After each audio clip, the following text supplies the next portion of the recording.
Yeah. And we're live. Hello, everybody. Hope everyone is doing great. Hey guys, thanks for being here. Okay, with me today is a man who requires no introduction, Landvaettr of Landvaettr. How are you doing, sir? I'm fine. Thanks for having me, Carl. It's Oh, it's a very pleasure. nice of you. It's a pleasure. I've been a fan of your work for a very long time. Thanks, really appreciate. So let's say hello to everyone and then we can get down to talking. So, Yeah, I recognize many usernames here. You know, people following my work for a long time, so I'm really glad to see everyone there. Tyne, Mini Mason, Campaign Terrain. yep. Many of them were following from quite some time. So, hi, Charlene. Hi, Minimazin. Good to see you. Minimazin actually dropped into this stream a few days ago. I think he really wanted to watch you. Yeah. Hi, Tina Martins. Always good to see you, ma'am. Campaign Terrain. Let's see who else is here. Yeah, Questboard Terrain. Hi, Kim. And Dirtman Brick. Hi, Steve. And Campaign Lawrence from Terrain. Dirty Basement Terrain. Mia Gigged. Hi, Mia. And the Dungeon Matron. Hey, Lisa. Hope you're all doing great today. Hi everyone. So, would you like to tell us a bit about yourself and let's begin with the name you're using, Landvetter. Where did that come from? Ah, the name. Yeah. The name is a very poor choice for a YouTube channel Why is because that? it's overly complicated. No one can actually spell it or write it properly. But I've never been very clever to find very, let's say, brandable names. Landvaettr is actually the name of a. It's these are spirits, guardians, or from a place. It can be just a big rock, or All right. a stream of water. It can be a small bunch of trees, or a huge forest, even a region. So these are spirits. Mostly, they take the shape of animals, but these are Nordic, Norse spirits protecting the land. It can be of a very small place or a huge region. So I'm passionate. If you follow my work, I'm passionate about history Mm-hmm. and the Viking period lately. For from one for one decade, I've been very passionate about this subject. So the Landvaettrs are actual guardian spirits of the land. Nice. There you go. And how did you get into crafting? I know that your passion for Vikings also crossed into that. In fact, I think Tina was mentioning earlier in the chat that your Viking Longhouse was one of her favorite pieces, and that is a really fantastic piece. Yeah, thanks, Dan. Yeah, I've started crafting quite some time ago. I've had a passion for drawing for a long time, but also for building stuff and crafting. I was playing already some Warhammer when I was a teenager. Not much of it. I had an army and I did already craft a little bit some terrain, but very little, very few, using mostly polystyrene, stuff like that, but very little. And really started crafting terrain when I started the channel. So I don't even remember when it is, but maybe 10 years ago. All right. Maybe a bit less, probably a bit less. So roughly around the time the first video came out, I think it was Castle Hoardings or something like that. Yeah, I remember that. I remember that one. A few months ago, I already built some cliff sides, and these were pretty much probably not the first, but one of the first big craft I did, a big set. So there you go, a few years ago, but the years tend to blend when you have a young child. Things change so much that I don't even remotely remember how many years it's been. But yeah, a few years ago, maybe I don't know, 6 years ago, 7 years ago, I started Yeah, crafting. it's been some time. Yeah. And I remember starting because I wanted to play games with a bunch of friends have here. So I wanted to test as a GM because I stayed a GM for quite some time, and for since a few years ago, I'm mostly a player. I don't have time to master a game anymore. But one of my friends of the group started DMing, so it's pretty cool. So he's DMing some Call of Cthulhu. The Oh, background nice. you hear is not my actual house. I think you can guess that I'm living in a flat, not in a huge palace. So this is actually a background from the latest like stream, the latest session we did on Call of Cthulhu with him. So he's now a game master. And I'm also a player with another group, and we've played for a few years. But I used to be GM to this group, so I needed some terrain to have some visual support during the game. So I started crafting because I like to build stuff already. And I remember looking on YouTube because I knew how to make many things. I knew how to use tools to be creative and everything, but I didn't really know much about crafting. So especially for miniature terrain, it was I pretty much never did it before. I did some sculptures before, some smallish sculptures, so I knew how to work a little bit in miniature, Okay. but not to the 28 mil scale. And I remember looking on YouTube and finding amazing crafters, giving up content, showing tutorials. Oh, The absolutely. first guys I stumbled upon on YouTube were Wylock and the Scotty. These were the first two big crafters that really like blew my mind with their easy to follow tutorials. Interesting. One of the first crafting I did after the hoardings was a modular set of tiles inspired from Wylock. I was a huge and still am a huge Wylock fan. So Yeah, he's a yeah, really great guy. We had him on the stream a few months ago, and yeah. he's always fun to talk to. I haven't seen the stream, but yeah, amazing guy, amazing content, and yeah, these guys blew my mind. They gave me, like most of us here, amazing advices to craft, but also, having access to this free library, this content, this educational content is pretty much amazing. So it also gave me the want to do it as well, to share as well. Yeah, I know what you mean because I used to craft a lot when I was younger, like many, many, many years ago. And it was only when I started finding these channels again, DM Scotty and Wylock and Black Magic Craft, I was like, I used to do that. I can do it again. I can do it. Yeah, I mean, yeah, it comes back anyway. You can find like the techniques you had, everything that was like bicycle or something like that. Yeah, pretty much. Yeah. But yeah, I have pretty much the same thing with painting and drawing because I'm crafting a lot much than drawing, but I used to be more of an illustrator before, and I haven't drawn for a long time. But when I draw, it's like, it comes back.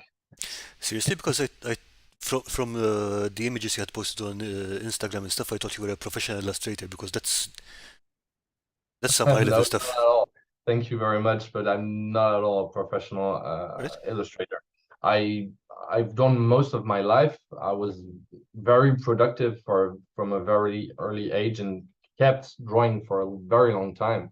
I've only pretty much stopped drawing efficiently and profusely when I started crafting and I started doing a lot of sports. I think. So basically one passion basically took over another. And but I actually did studies in art school, and I did a master in comic book master degree. I don't know Oh, the all right. equivalent in American or English, but basically during university I spent 2 years studying comic books, drawing comic books, drinking beer, and making barbecues, and talking about comic books, and you know, creating stuff with other comic book artists. But I'm not a professional at all. I've, we've printed some stuff, even sell it in collectives, but I'm not an actual illustrator. I'm a teacher, actually. Yeah, that's good. I mean, that sounds like the best master's degree ever. I guess. Okay, see that Tina and the Minimason are talking about one of your projects. I think it's the modular tower with the ivy on it. Oh yeah, that's an old project. Yeah, that was a good idea, but um the um the parsley I used for the ivy didn't last well because I didn't paint it, if I remember it correctly, and it kind of faded. But the idea was pretty cool. The idea was pretty cool with the little things that allowed the miniatures to climb. I'm not even sure I used it once. I wanted to use it for a game with my game room, but I think the session with the tower never came. So I'm not even sure. No, I don't think I ever actually used it during play, but it was a good, it was a good concept. Of course, if I did it today, I would do it a lot differently, but it was definitely a cool start. Remember, I was actually, a lot of these tutorials are actually experimentations on my behalf. I didn't really know what I was doing. I just had had some skills and had an idea and saw some cool stuff being made and thought, okay, what can I create that could be useful in game, But a lot of this is actually experimenting. There are some good ideas and there are some, pretty sloppy results too. So it was good, but yeah, it was fun. It was definitely fun. I think that was the first video of yours that I had watched. So Yeah, it wasn't the first, but it was definitely at the beginning of the channel. Definitely. Maybe I have some pictures I can share if you want, but I think everyone sees yeah, let's how bring it it looks. let's bring it on. You want me to send pictures or not? Yeah, 'Cause, just throw some pictures in the folder. We'll just okay, bring it okay. up. So the first picture I'm gonna throw you because I think all of you guys already saw these videos, know them, uh, and for some of you appreciate them. But there are some pictures you never saw. So not about the tower, but we talked about my interest from an early age for RPG and stuff like that. Okay. And I want to show you just this, if I can find it. Yeah, that's. So this is an exclusive. So what can I share here? I don't have permission to upload it to your file, unfortunately. Oh, one sec. Let me look into that. So Okay. Try now. Sorry about that. okay, I'll try it now. Sorry guys, I didn't have actually I didn't really took time to like take pictures in advance. Doesn't work. It does not work. I don't know. Doesn't look like it works. I'm trying to drag and drop it, but maybe I'm not supposed to drag and drop it. Uh, can you try to refresh the page? Maybe it Yeah, should refresh. I'm gonna do that. If it doesn't work, it's okay, but maybe, pictures could be cool. I try to refresh. Can I copy it? Oh yeah, it's uploading, I think. Okay. So this is a very old, I know if you guys can see it. I am bringing it up in a second. Boom. Okay. So this is a Oh, really old map, one of the very old map. I think I drew this when I was 14, maybe. I'm sorry, the image mustn't be very good because it's a very old picture. Like maybe so maybe I drew this when I was 13 or 14. I had this old world fleshed up, but it was more for a purpose for books, writing books and stuff like that. So you've definitely got some cool runes, an alphabet that I had written, So there was this huge. This was actually the dwarven king, one of the dwarven kingdoms of this of this world. Now you can clearly see the influences in the drawing of the mountain uh-huh. chains. There's definitely was influences and maps that's definitely had impact on me. But yeah, just wanted to show you guys this because it's fun. Nobody's ever actually seen it because it's really old stuff. When I was 14, I was already creating universes. I wasn't really playing RPG. I was playing Warhammer a little bit, but I was already thinking about building worlds. But The imagination is already there. Just starts running. yeah, definitely even younger. But at this stage, I was really onto fantasy stuff and And yeah, already building worlds, already building the idea of RPG and fantasy stuff. But What did you draw this in? It looks amazing. what did I what? What It did was you draw this with? It's like it's just actually no, it's actually just pencil, and then I scanned it and oh, kind of gave it a very old look. I don't know, in Photoshop or something like that. I don't know, the saturation is over the top, but I clearly did something. Maybe there was a treatment on the paper. I don't remember. Honestly, it's way too long, but I stumbled across this image and I thought I'd share it.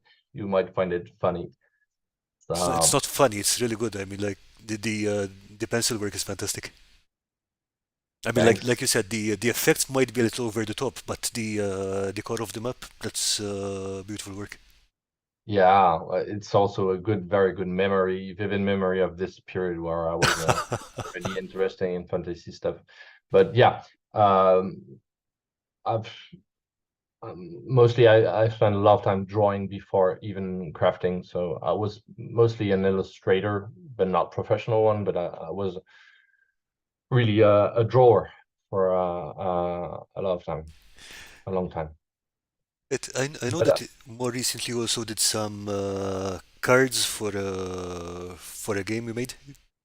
yeah, definitely some cards. Yes, it's for a homebrew game. It's an index card system. I have maybe a video I can show. No, you can find it on Instagram. If you guys follow my work on YouTube, the channel is pretty much postponed for I don't know 2 or 3 years because I don't have time to edit stuff. It takes time to edit content. It takes time to craft. It Oh, takes time absolutely. to edit it. So I just don't have time to. I've got my work as a teacher also and a young child. So I basically had to choose if I wanted to continue to craft a little bit. Basically, I couldn't edit as well, so I wasn't willing to sacrifice obviously my the time of my family, and I Obviously, couldn't yeah. do it for my work either, and I still wanted to create because I think most of us are creators and we know that if we don't create, catharsis can't work, can't operate, and we basically feel like shit. So we need to create. So if I want to keep a little time to create, thanks. Yeah, I need to. I needed to cut on editing. So that's why the YouTube channel isn't really. I can't post tutorials anymore. Sometimes once a year I post a video of a big project I've done. But I'm still active on Instagram because I can do some short videos. I still have many projects. I'm still very creative. So there's this homebrew kind of a system with cards. It's for my daughter because she's shown interest. I mean, we are pretty much nerds here. We love my companion as well. So we love role playing games. We love tabletop games. Uh, we love to craft and create. Some costumes and stuff like that. So obviously, my child, my daughter is going to be pretty much interested in that, and she loves stories, books, and well, I tried RPG with her because why not? And I tried to create this system with cards that are encounter cards. Hmm. So you saw some items, some potion items. These are some magical items you can find during the game, but there are some encounter cards. So basically, when she arrives at a space with her goblin, because she's playing a bunch of goblins, these were just the safest miniatures I had, Reaper miniatures that were plastic. So I gave Uh, her these because they were soft, and is it the same as this one? The one with the yeah, that's Goblin's box? that's actually that's a prototype. That was just a small game. She was maybe 2 or something like that, and it was just a small board game. Actually, you had to climb with the goblins with these old dice. Now I made some new dice since then, but you have to climb. There weren't cards at the time. It was just a board game. You had to climb on top. You had the choice between climbing or building bridges and platforms. And you had to reach the top to reach the eggs to win. And you could play with 2 teams.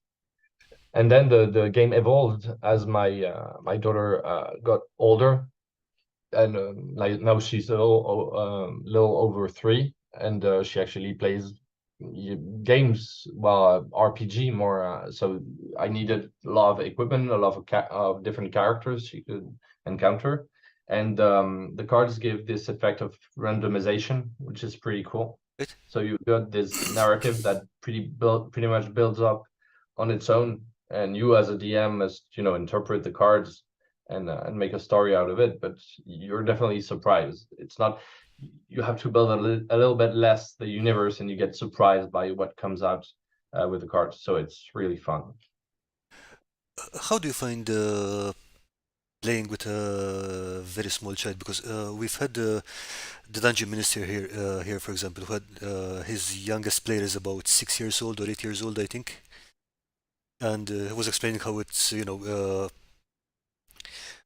how to tune the game for children and so on. But 3 years old is really young, and it definitely seems she's very into the game. So, do you find any differences between how you would handle the game for her or handle the game for an adult?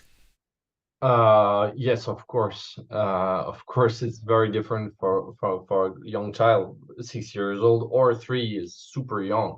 Now she's getting used to tell stories. We read a lot of stories, and she's used to play. But definitely, if you play with a young child, you got to keep in mind they don't have the same patience. Hmm? So now she wants to play for extended periods of time, and the games we do now last over an hour. Oh dear. Sometimes want to go to play more, and I have to say, okay, but we're gonna stop here because we've learned many things. We've seen, yeah, we've already got a little adventure here. We're gonna put it on the map because we created a map where she made a map of the forest. For now, they're playing in the forest. The goblins are like traveling in a forest and meeting many people and stuff. So each time we've got an adventure, she draws what happens, where it was, and everything. But she wants to play for a long time, but it's very recent. Kids just don't have the patience as we do as adults, and even adults players sometimes lack the patience, or if there are many players at the table, it can get boring for some players if there's not action fast. So definitely, yeah, for young child, you have to to adapt, because if the patient is gone and the kid is not engaged anymore, nothing you can do can really matters, and it's just going to turn in a bad experience. So it's really not interesting. So first, when we played, it was more of a war game, and if she didn't want to finish, she didn't want to finish, and it's not a problem. It's not bear in mind, I'm just playing with her, and we're playing with her mother as well, because she's actually now playing with several goblins. She's got like three goblins on her team, and she's got like decks with cards, and they've got equipment. So the mother actually helps. But back then it was really a board game, and if she was tired or just didn't want to do it because she was 2 years old, we just I just postponed it. Oh, it's okay. Let's just put it away. And yeah, and very simple mechanism. I tried to teach her advantages and disadvantages. That was already a notion that was in that game, but very, very basic mechanics. And now we've complexified because they actually learn very fast. So since she's learned early on some simple mechanics, well, I could get it a bit complicated, but there are still some mechanics for the games I create that are optional that I don't really use yet for her. I'm gonna use it in maybe, I don't know, 2 months, a year, I don't know. You don't All have to right. be too fast for a kid because it definitely won't work. But I've got the advantage of playing with just one child. Of course, if you have a group of adults and young adults, and as well a child in this group. Now, this is going to be very hard because I can see that happening. Yeah. adults are going to be very pretty much more patient and don't have the same need or don't want the same thing out of a game than a child. For a child, it's going to have to be very emotional and fast paced and fun. And well, an adult can want to take more time or crunch numbers. I don't know. So I don't know if that group you're talking about is like with a young child and adults. I can definitely see how it can be complicated. No, I think it was mostly I think the oldest one is teenager, but yeah, and it's strange how it's pretty similar between the 6-year-old and the 3-year-old, but Yeah, I am yeah. still surprised at how fast in both cases children learn the mechanics fairly Oh easily yeah, because some adults have trouble with that. yeah. I mean, it's pretty much impressive. I find it very impressive.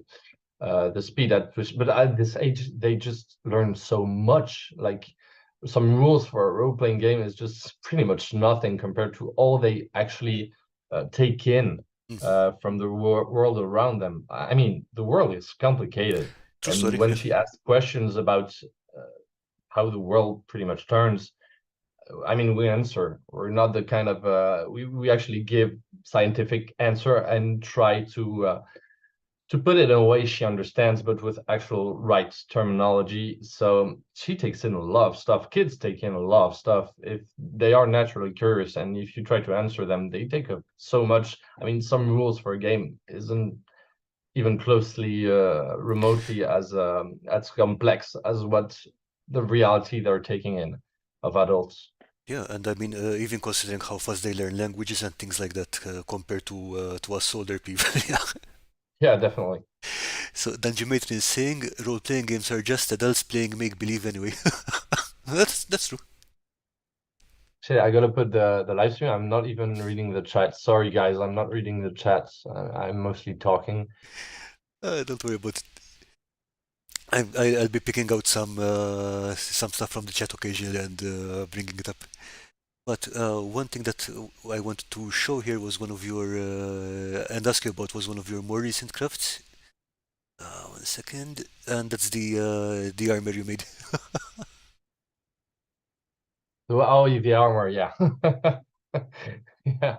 Yeah, I went a bit crazy on that, a bit over the top. There was a Just a bit. carnival that was supposed to be a dress up at school, and we asked her what she wanted, and she was like, "Yeah, I want to be a knight," because she learned, she saw some pictures of me few years ago during 4 or 5 years. I was engaged in HEMA, historic martial arts. Oh, all right, So nice.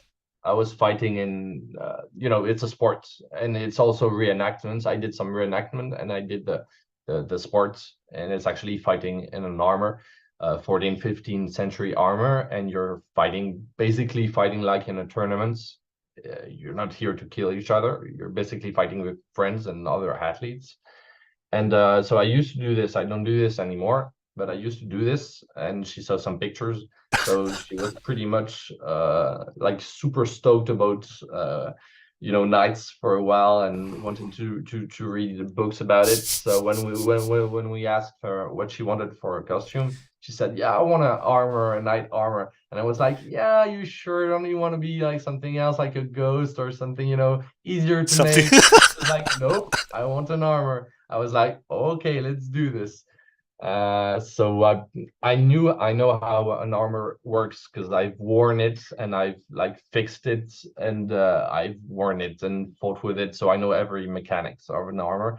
So I basically just build one simplified one, but build one quite realistic out of just cardboard, cardstock, and stuff like that. What did you cover that with? Because the finish looks really good. It's not that good if you look at very closely, I can assure you. It was a component. It's just papier mâché, but very All fine. right. It's Okay. fine paper dust. Okay. But it works from afar. From like if you get close, there are some spots that are really smooth and some spots that are a bit rough, different. But it looks fine. It's just she's worn it like 10 times and already she doesn't wear it. So, you know. Now she wants to be a magician. And Okay. Hopefully so that will she be wants to be easier to no, build. she wanted to be a magician, then she wanted to be a sorcerer, no, a witch, because she saw like a Kiki delivery service. All right. Yeah. First started to show her some anime, some how do you call that, cartoons, yeah. And so she's basically at that age they just change passion every other week. So the armors was really cool. She had a lot of fun. I had a lot of fun building it, but it's pretty much I mean, she can still fit in. I think she'll be able to fit inside because it's pretty modular. She'll be able to wear it maybe 5 months, but then she won't be able to wear it. So it was basically a lot of work just for a few times, and maybe oh, I don't know. We already took some pictures. We might take other pictures later when it's the weather will permit it, and we'll have fun. But yeah, it's fun. Yeah, I admitted you enjoyed building that. Yeah, it's pretty fun. But yeah, we did an armor in cardboard. Yeah. Yeah, Yes, that's she's a very ferocious fighter. She's pretty ferocious. You know, at first she actually just tried to hit the, you know, the we've got some how do you call this in English? GN. It's like not reenactments, it's LARP. We've got okay. some Okay. LARP weapons. I've got many swords here because I used to fight with them, but I also have some LARP swords. I bought it especially to spare with her, and I bought a tiny dagger for her that looks like a mini sword. That's pretty cool. And yeah, at first she was like hitting the sword. I was like, no, no, no, you don't hit the sword. You try to hit what's behind, you know? So and then you know That's proper education. went wild. She went wild. Like she's pretty savage. She's actually pretty savage. She's here to kill some to deal some real damage. Hey, if she's going to be a knight, she's going to be a proper knight. Yeah, yeah, definitely. But yeah, it's fun. We're having fun. She's very energetic, so she needs to you know to, yeah to have fun and to deal damage. Let's see. And I saw that you also do a lot of other mediums apart from uh, not mediums. You do other projects apart from model terrain and dioramas and stuff because you've got this. I think this was for a bed post, yeah? Or Yeah, well, that was just for doing a bed post. Just I was trying to, you know, Instagram is a bit, you know, if you don't post like super regularly and put like one reel a day or something like that, you're gonna end up buried by the algorithm. So I was pretty much putting up content showing what I was doing at the moment, and at the moment I was doing something funny because I wanted to do a bed barrier for her Mhm. to prevent her to fall from the bed, but I didn't have like proper tools, so I actually used this knife that was made for a reenactment, but actually was sharp. So I used it and it was fun. So I did a video. So yeah, I like to build some stuff, some furniture for. I'm not a carpenter by any means, but I like working with wood. I like building stuff, small, tiny stuff, but I also like building. I did also a bookcase for her. Yes, it's Before that, I think you can see the separating. bookcase somewhere on Instagram. Yeah, it's over here somewhere. One sec. Yeah, that's But the yeah, I mean, bookcase. there, there it is. Yeah, it's really easy stuff. I mean, it's not, you know, it's not artistic stuff, but it's, you know, it's functional. It's free. It's done by dad. And there was another. I did also another type of thing where she could put some toys and stuff like that. Way before she was born, I also did a table, you know, for the doing the changing diapers and stuff like All that. right, So nice. yeah, I like to craft and I like to work with wood if I can. I like it. Yeah. Yeah, I mean, I do a mess around with wood and build some stuff out of wood, not to that level of quality for sure, but I also like to use knives a lot in woodworking. Yeah, wood So that was carving and nice to stuff see. like Yeah. that. Yeah. Yeah, it's pretty fun. That's definitely one of the things I want to buy is a set of carving knives and you know how do you call that in A English? I'm chisel sorry, or a chisel, yeah, chisel and right? stuff like that. Traditional stuff because actually I have some tools, you know, electric tools. But if you want to do really, I mean, easily build some furniture, Hmm. you have to have many tools to have the right tools. And I have very little tools. And even if the images you saw aren't the most complex of the furniture that I built, the table for the doing the you know changing the diapers is actually a lot more complex, and the other furniture where you put the toys is also more complex. But I've got very basic electric tools, and it can be difficult So I definitely want to buy chisel and stuff like that. Sometimes like projects could be done by hand of like that, but if you don't have it, it's pretty much a nightmare when you haven't got the good equipment.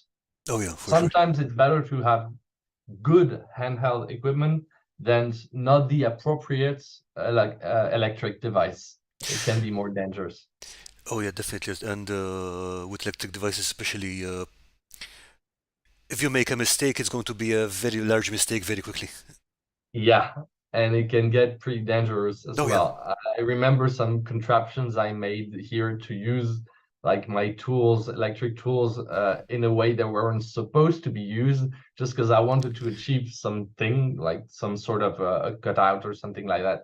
It's really not always the smart way to go, but we don't have a lot of space. It's a big flat, but it's only just a flat, and we have many, many things, many books, many crafting stuff. So there's a limit, both money wise and space wise, for me to buy some tools. But I definitely want to buy some traditional chisel stuff. I think I need them. I'm definitely gonna buy some.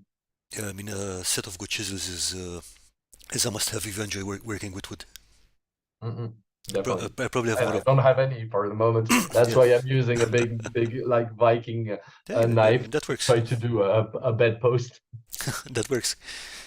But yeah, and you mentioned space, but another thing is that if you're running a table saw in an apartment, your neighbors are not going to like you very much. If running what? If you're running a table saw or a table router in an apartment, Yeah, your yeah, neighbors will that's be very true. unhappy. That's true. It's an apartment, it's a flat, so we've got some neighbors. But of course, I try to respect you got some hours you Yeah, can exactly. Yeah, actually work. And besides, I don't always do some furniture. I mostly do some miniature terrain, so it's not very oh yeah, absolutely. noisy. But yeah, of course, when you do some work using wood or something like that, it makes noise. But you got to respect the Yeah, sleep absolutely. and the time of the others. So I always respect the time at which you can do it and try not to do it either too early or too late or Yeah, but that's one of the reasons why I like using the knife, for example, because you're not making a lot of noise if you're just trimming something or cutting something out, and you can get a lot of work done, even if it's rather slow compared to other tools. yeah, obviously. Am I seeing a mask of like Emma, a mask of fighting at the back in your background? A mask? I do have a mask, but it's not behind me right now. No, but this. Oh no, it's maybe something else. Sorry. So yeah, that. That no, no, that's my disreputable hat. Okay, I'm sorry. I thought I don't know. It was looking like a grid of a fencing mask. That's why I was surprised. But I think I saw you with I saw some posts of you with some weapons. Don't you do some fighting of or some Yeah, reenactment or I do SCA? HEMA too. Yeah, You sorry, you do so what? I do HEMA too. Yeah, you do Emma too. Okay, I was sure about that. I'm sure I saw some sword in the past you made at some stage or something like that. Yeah, I enjoy recreational violence. I also I've known you guys, you and the chat, and I definitely have to check the chat in case of some questions. I still haven't done it properly, but I know you for some while, and I saw some of your stuff. But I'm sorry, I didn't see all of what you guys made, and you guys do some pretty awesome stuff.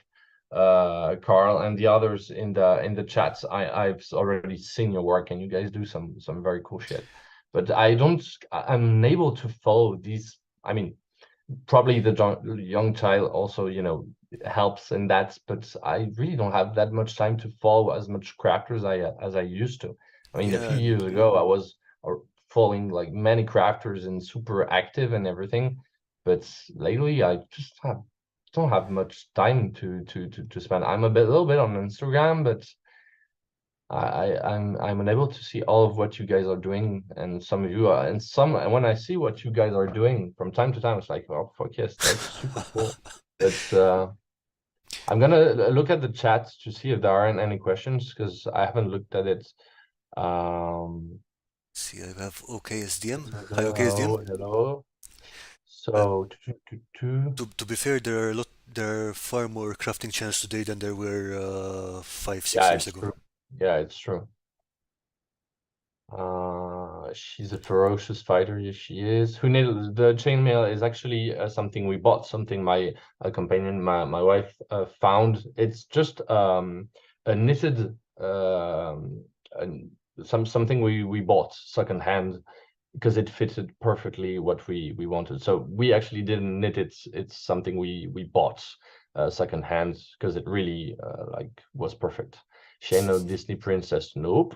Studio Ghibli, yes, we love the Studio Ghibli a lot.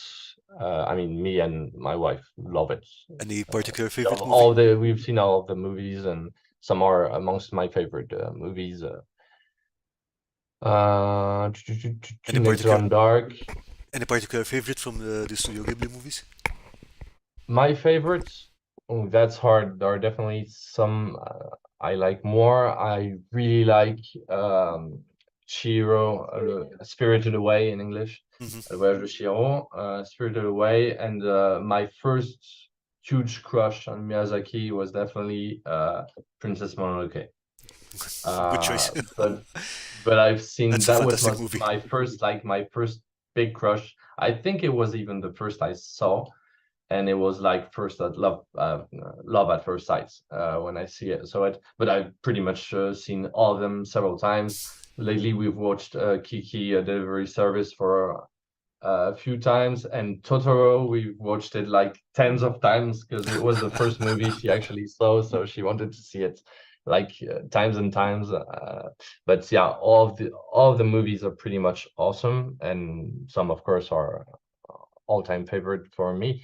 But all of them have a special place for us, and we can't wait to make her discover all the others. But of course, Ghibli, but also Disney, Pixar, many creators. We love cartoons and books and comics and you know games. We're pretty much nerds here, Yeah, yeah, we absolutely are. like most of us guys, I guess. Yeah, we wouldn't be here if we weren't nerds. Yeah. So there you go. So there wasn't too much question, but I think I answered a few of them. If there was, House Moving Castle is amazing as That's also a well. classic. Yeah.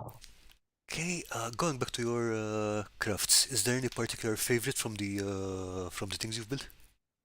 Um, I mean, sure.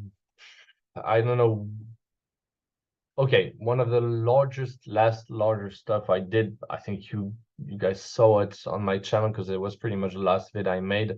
I made this huge diorama that is actually part of a project that is still not finished, still on the make. So yeah, we can put this image in background if I find it. I should have it uh, somewhere there inside this folder. I'm gonna try to find it and show you. I'm looking for the right one. Where is it? Because I got a bunch of pictures. Okay, it's this one. Uh, so can make it. I'll put it on your drive. Okay, You go, and I'll put something else. I'm gonna do it a bit in advance. okay. So the first one is this. It's like a house with some plants. Yeah, there we go. Yeah, so that's the second half. On the other half, there's I know I'm really sorry. I'm terrible at this. I didn't take time to properly uh like selection some pictures. Hey, relax, you're doing great. So yeah, this is only one side. If you want to see it, there's a video on YouTube. It's pretty much the last video I posted last year, so I'm sure you're gonna find it. It's easy to So find, yeah. this there isn't like a thousand uploads on Landvaettr layer. So this is pretty much the last one. There were two vids.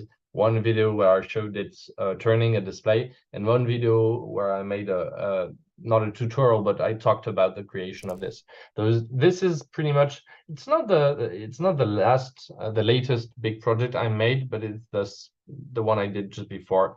and I'm still working on the stage that is going to be underneath. So it's a circular diorama meant to display some miniatures.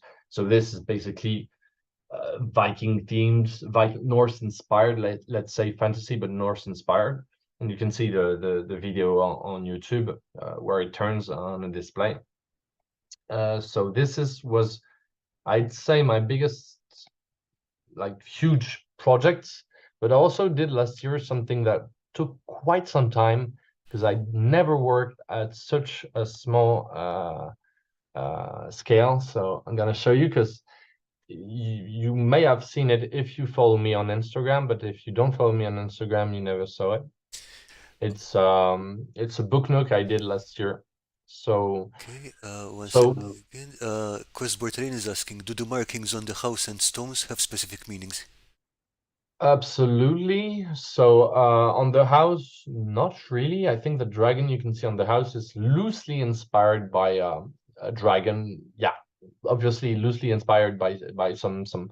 I don't remember the style. Maybe it's urns. It's not mammon. I don't think there are many names for different art styles and art periods in Viking Age. So this one pretty much invented and vaguely inspired.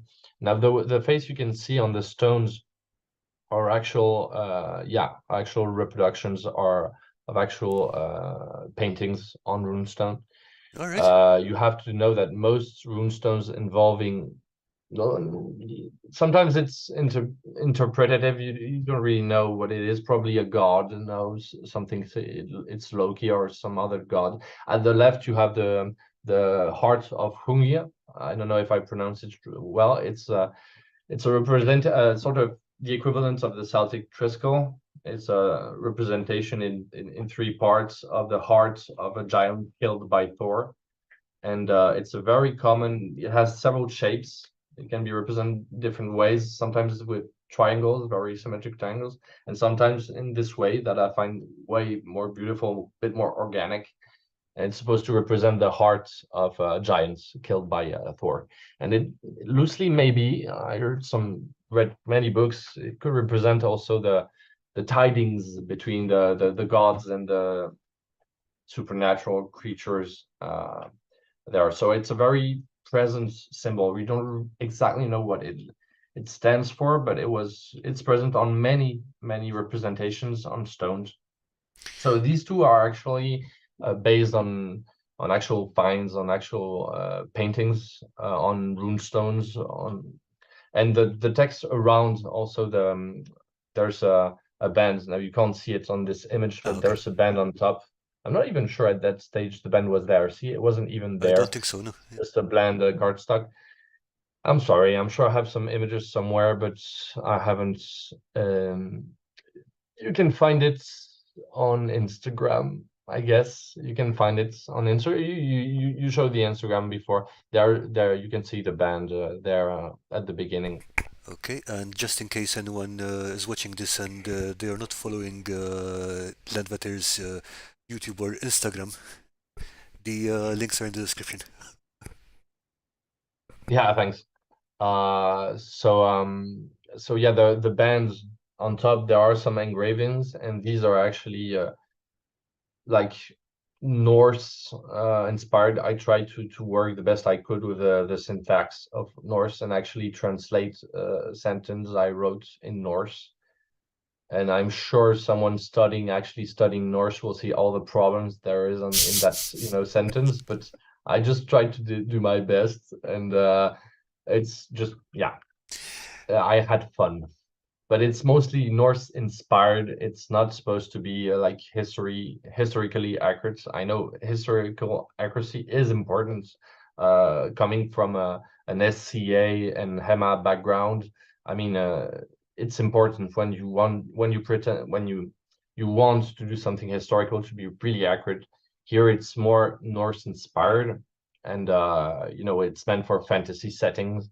So there's that I've been building like 2 years ago, and last year I did something else that I've put you on the folder if you want to see it. Okay, let's bring it up.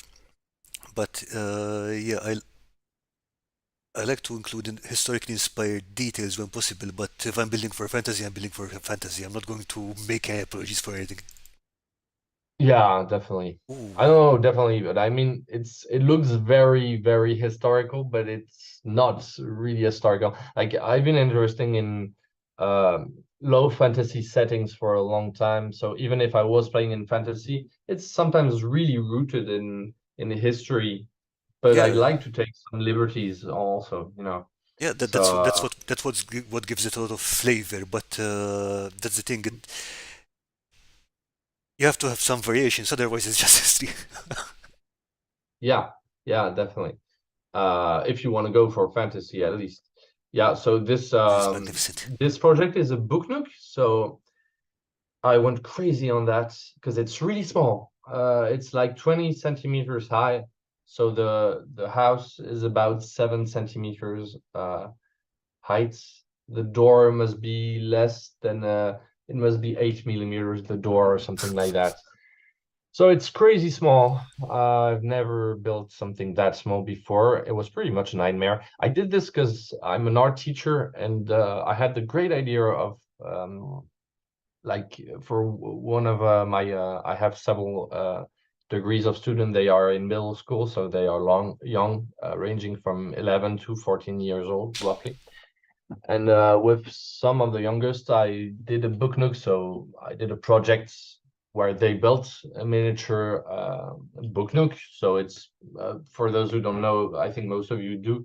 A book nook is a model that is vertical, and usually you display it inside a bookshelf amongst books. Now you can also set it amongst comic books or amongst DVDs, Blu-rays, or video games boxes.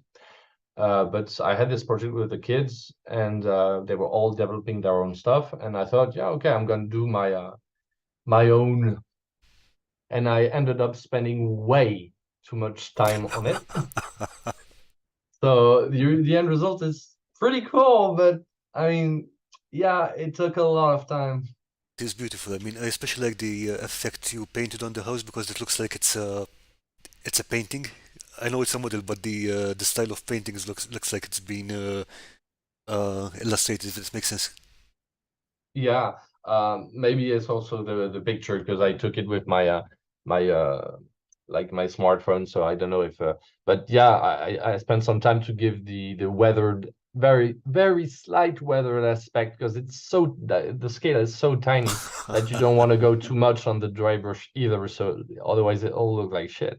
But Oh I yeah. tried to go for this slightly old, like wood built house. But yeah, I put everything pretty much everything I knew in like building and crafting, and I pretty much had to yeah to really use my skill because just because of the sheer smallness of the scale, like it's really small. Like inside the cave, you have a 28 millimeter monster that is Reaper that actually looks like a giant. I mean, it's he's doing 1/3 of the size of the house, and it's just a 28. I mean, he's big like this. So and it was yeah. So I use a regular size 28 mil to represent a sort of towering garden, pretty much. Yeah, it's that small stuff. It's really small. Chris Bortalin is asking, is there lighting on the bottom? Yeah, they're sliding. They're sliding. You can switch it on the back. There's actually it's you can like you can make the sun rise and set. No, you can that's not how to say it. You can S vary the intensity of the Okay. lights. And when you light it up on top, there is light coming up from above the trees on the left. You've also got lights coming up down inside the cave. So you also can see maybe if vids or at least pictures of this on Instagram. If you want more details, if you want to see the monster behind or have some more close-ups. And the monster inside is also phosphorescent. Like I used paint that making like you can make him glow in the dark with some UV Okay. light. So I pretty much poured yeah, love work inside, and it's cool. It took time, way too much time, and I was supposed to advance last year on some other projects. I was supposed to advance on a gift I wanted to make for a friend that I couldn't do because I had to finish this at first because I took way too much time doing it, and so I'm actually doing the gift now. So the latest project I'm doing right now, it's this. I can show you live. 1 sec. There you go. It's this. So this is the project I've just started. So you're not gonna be able to see it properly, I think, on the webcam, but I think I saw some pictures of it on Instagram earlier today. yeah, Yeah. you can see it on Instagram, and you'll see more about it.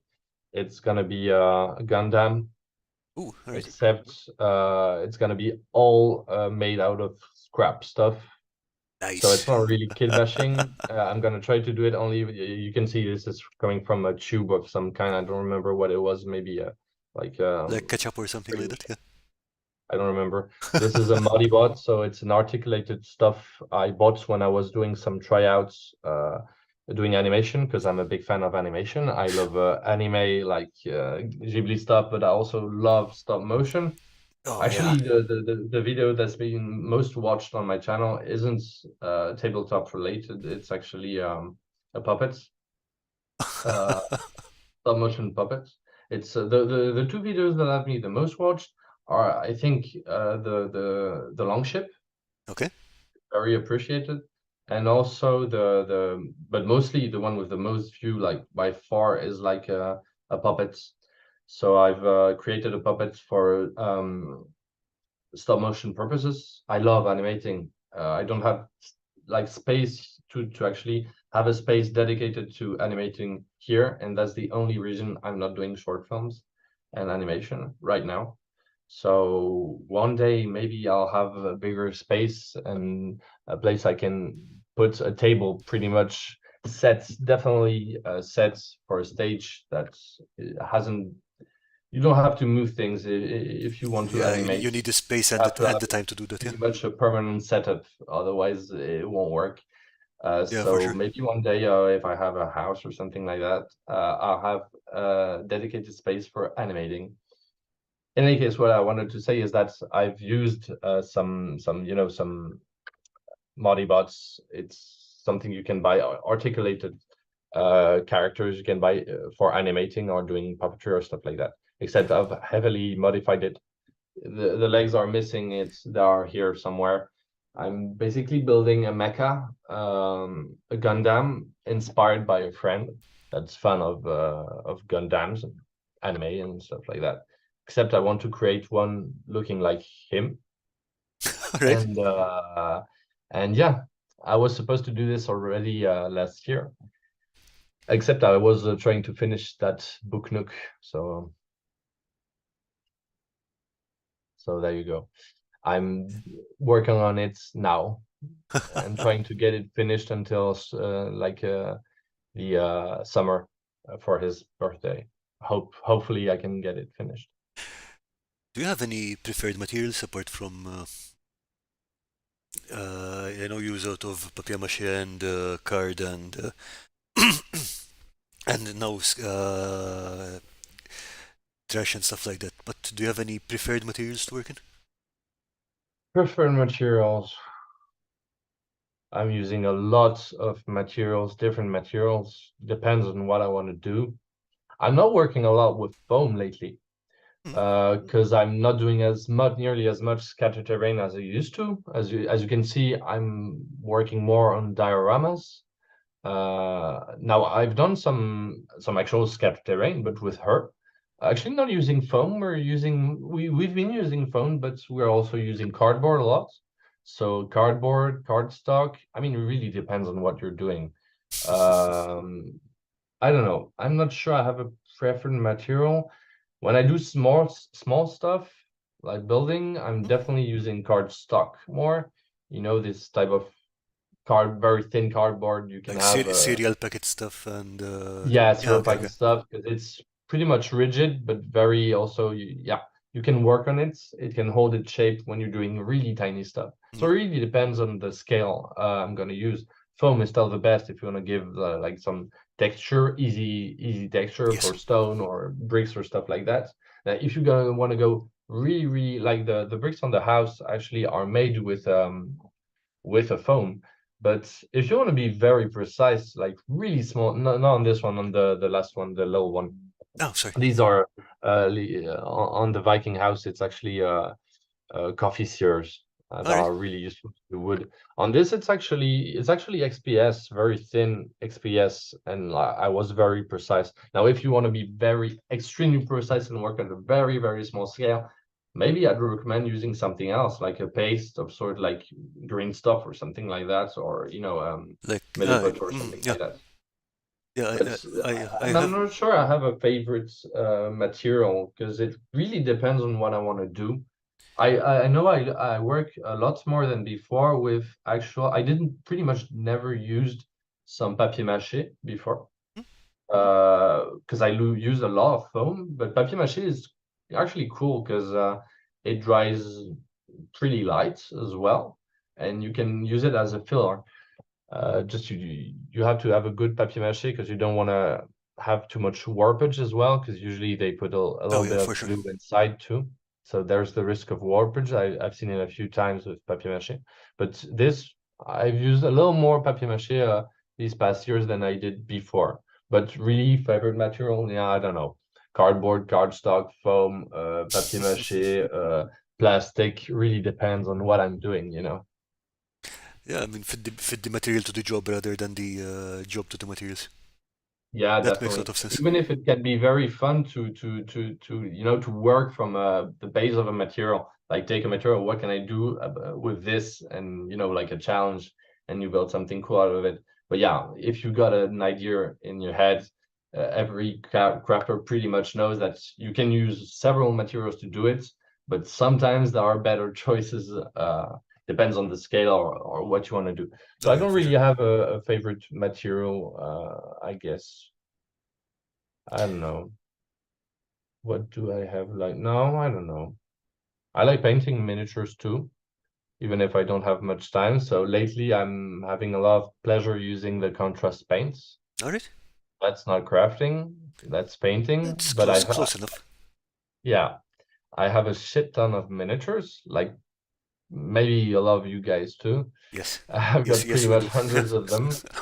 Some of them are painted, most of them aren't painted. So I bought the contrast paints because I've got many paints. I'm team Vallejo. I started with Army Painter for miniatures because obviously for crafts I'm using craft paint acrylic with larger Yeah, otherwise it would get very expensive if you went with Army yes, Painter for yes, large terrain. obviously. But for miniatures, I'm Team Vallejo because I started with Army Painter, but really wasn't satisfied with the paint was a bit too thin for me, not enough covering for me. So I'm my paints are Vallejo, but lately I've heard a lot of good from contrast paints. So I've been using those and gaining a lot of time painting because I don't have remotely as much time as before to paint, but I have a lot of miniatures and I'm actually kind of using them as well because with my daughter we're actually using miniatures to have some visual support. So I'm actually needing a lot of the miniatures that I had that were unpainted that I Okay. just bought for collection because it's compulsive. I'm a compulsive miniature buyer. Like many of us, we like to buy stuff when it's collection. Yeah, yeah, yeah, I know But I'm what you mean. actually having to use them, and she's 3, so actual having the model actually is useful, and if he's in color, it's actually better for the game, and so I'm actually yeah, I've been interested in these paints, and they are super fast to use, so they're cool. I'm not advertising. You can pretty much understand I'm not sponsored by Citadel or anything like that. But these are pretty cool because you gain a lot of time with the coverage. You get the color and you get shades and stuff like that. And you pretty much only have to spend a little time doing details and highlights, and that is pretty cool. That is pretty cool. Yeah, I mean, I have not tried them yet, but I have heard a lot of good things about them. Yeah, for me, it's like it's great because it's like the paint for the young dad. He doesn't have the time.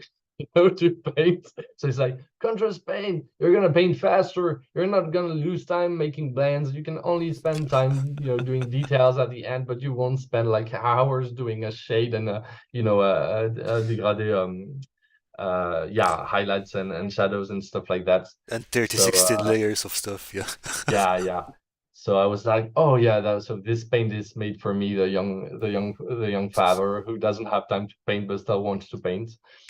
So yeah, I'm having yeah. Also, she's tried the airbrush, so I'm using also the airbrush I have. So yeah, I'm definitely having the most fun with the airbrush and the contrast paints lately. These are the new tools. Well, the airbrush wasn't new, but I haven't used it for an extended period of time. But now that I'm painting miniatures, I actually use it quite often. So yeah, these are the last new stuff because I'm pretty much, yeah, I'm an art teacher and I've been doing some crafts for terrain for a long time. So I still discover new ways to do stuff and some new gadgets or new tricks and stuff like that, new materials. But I'm pretty much used to having many materials and know how to use them and sometimes try new things.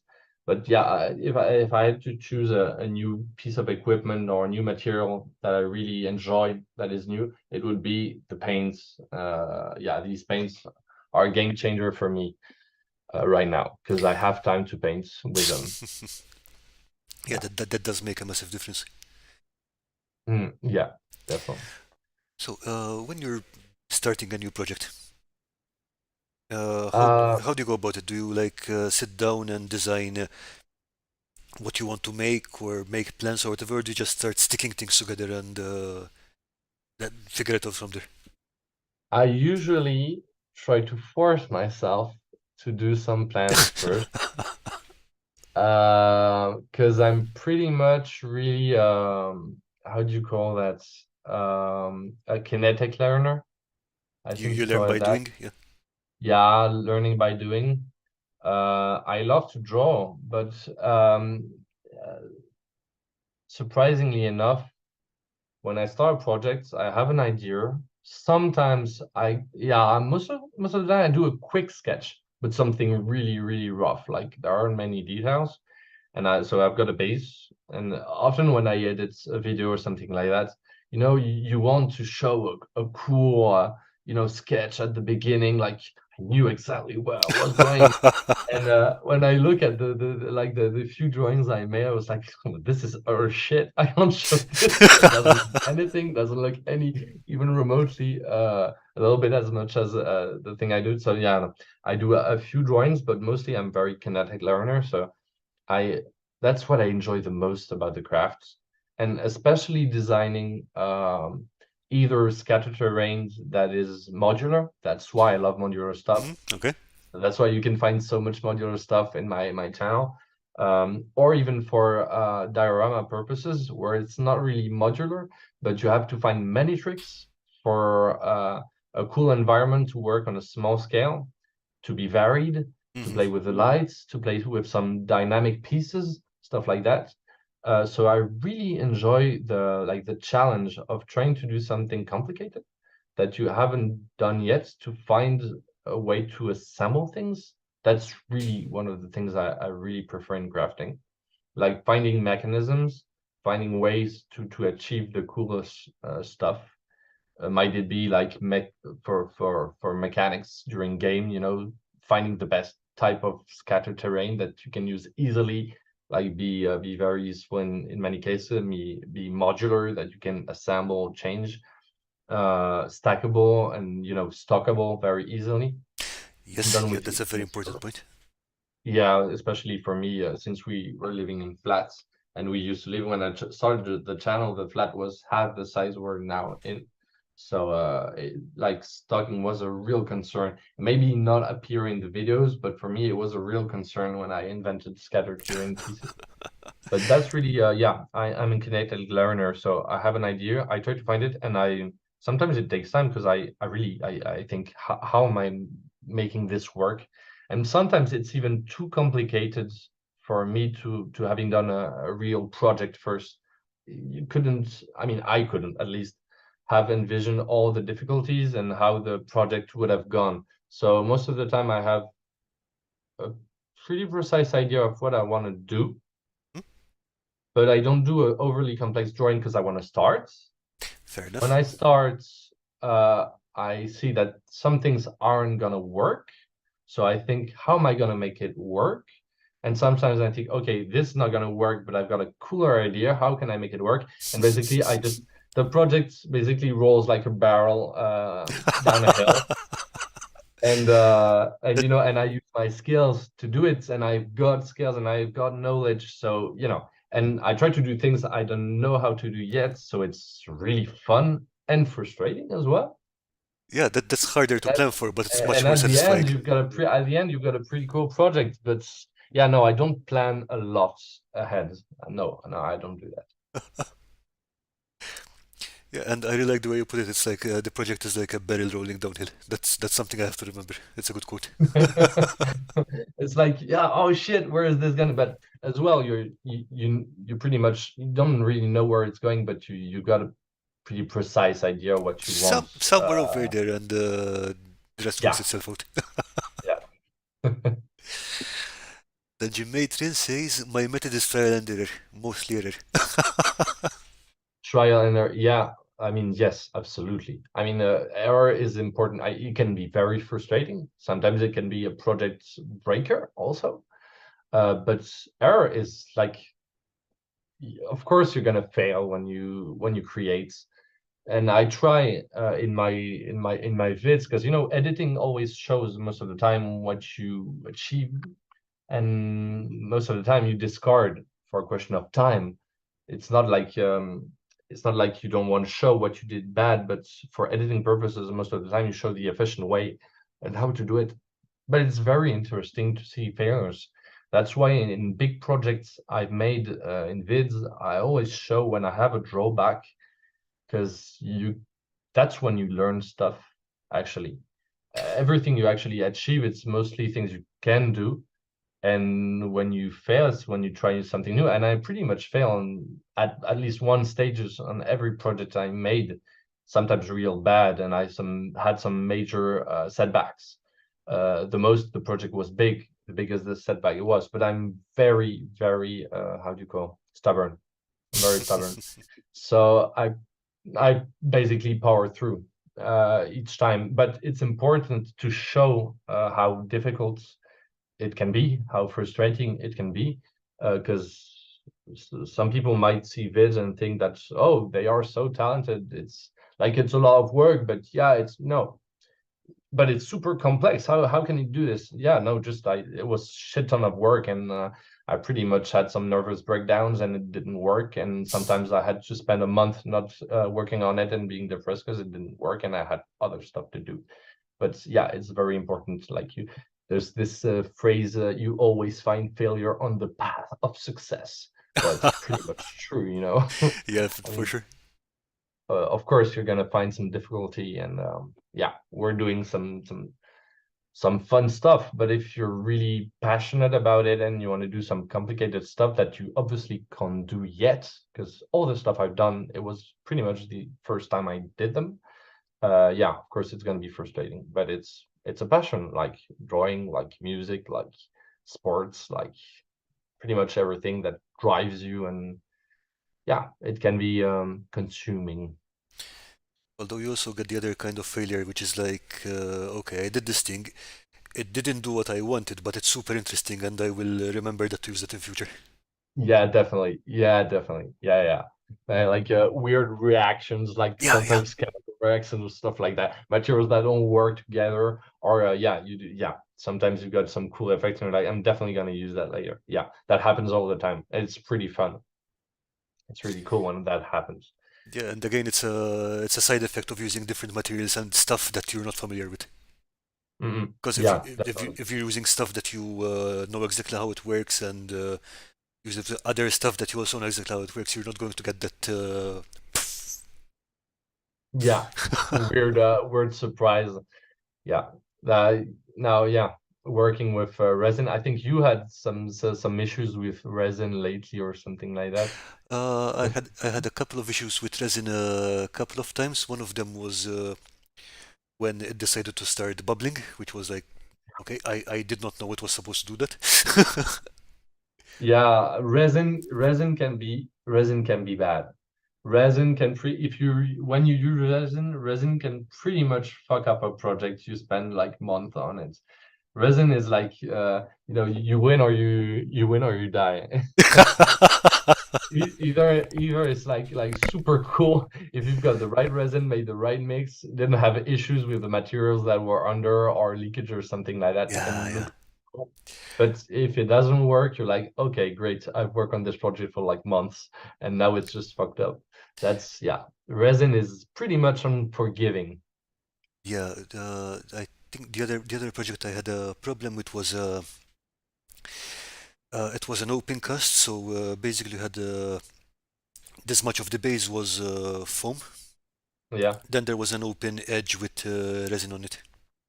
Okay. That went fine, looked fine for about 5 or 6 days. Then in the hot weather, started going like. So basically, what had happened was that I had not mixed the resin correctly. Yeah. It had not hardened properly, and as soon as the weather turned, it started to flow off. So I In caught. like 5 days. That's crazy. Yeah.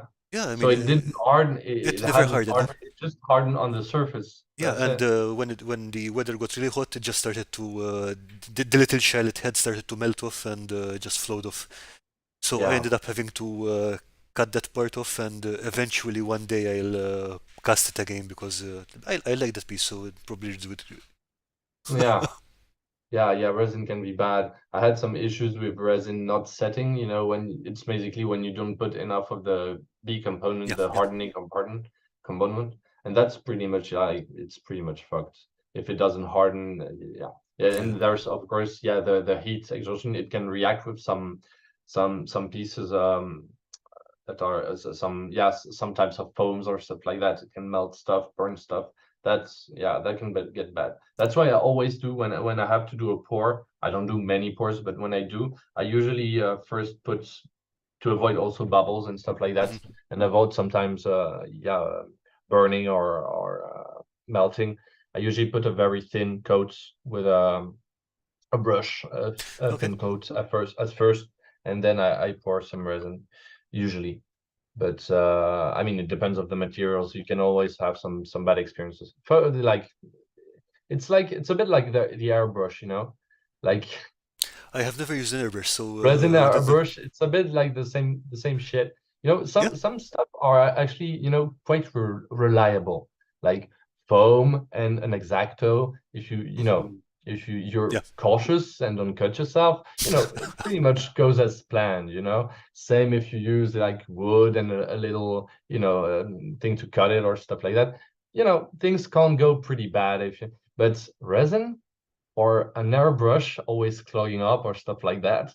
That these kind of tools or materials can pretty much wreck your day or your craft sometimes. Yeah. Yeah, like I said, I never used an airbrush before, but I do also have had remember problems with spray cans, for example. Yeah. On that particular day when the spray can just decide it doesn't want to spray, just goes like, and you end up with Yeah, Dalmatians on everywhere. illustrator all sprays a lot. Yeah, you pretty much have this kind of problem with airbrush very often. Now maybe it's me not using it properly, maybe my airbrush has a problem. I it can depend on the dent. It's actually really complex using an airbrush properly, I think. Maybe if you have really the high hand of airbrushes, or if you're really experimental, I've seen some tutorials. I've watched some tutorials of airbrush to be able to clean it correctly. Because uh, last time, now I'm getting a bit more used to it. I think I have a few tricks now that I use and they seem to work. All right. But before that, I was pretty much like having to clean it up. Like each time I used it entirely, like separate the little bits and like Oh, clean wow. them every pieces individually each time. And like the next time I use it, like 5 minutes in, it already Ah, clogs up. that's pretty depressing. You're like, fuck that. It's like, it's expensive stuff, like not really the airbrush, but the compressor. It's not like, it's a bit pricey, you know? And you're like, fuck, I can't use this more than 5 minutes, and then I have to spend like 45 minutes cleaning it. That's not a good ratio, you know, of my time and money spent. But yeah, the airbrush is, there's clearly a learning curve, and in using it, you know, when you want to use some paints, there are clearly paints that are made for it. Either you buy this extra paint and it's going to cost extra bucks, which I'm not ready to do. Okay. Either you actually mix them, but you really must be careful. For example, I'm using Vallejo paints, and Vallejo paints are really good because they have good coverage, but they are a bit thick, so you definitely have to mix a lot of flow improver I see. within to make sure it comes out of the airbrush correctly. And same for the contrast paint. It's quite liquid, but I don't like, I don't say, I don't, how do you say in English it, recommend using contrast paint with the airbrush, because you're going to lose a lot of contrast paint using it. It's not cheap, and also you'll have to spray a lot of it if you want to get the effects of contrast paints. And if you go very softly, you'll just have a coverage of a paint you could have done with another paint. The interest of contrast paint is you actually put a quite big blob on the miniature, and you, like a bit like aquarelle, you actually paint on the whole, like a shade, if you want.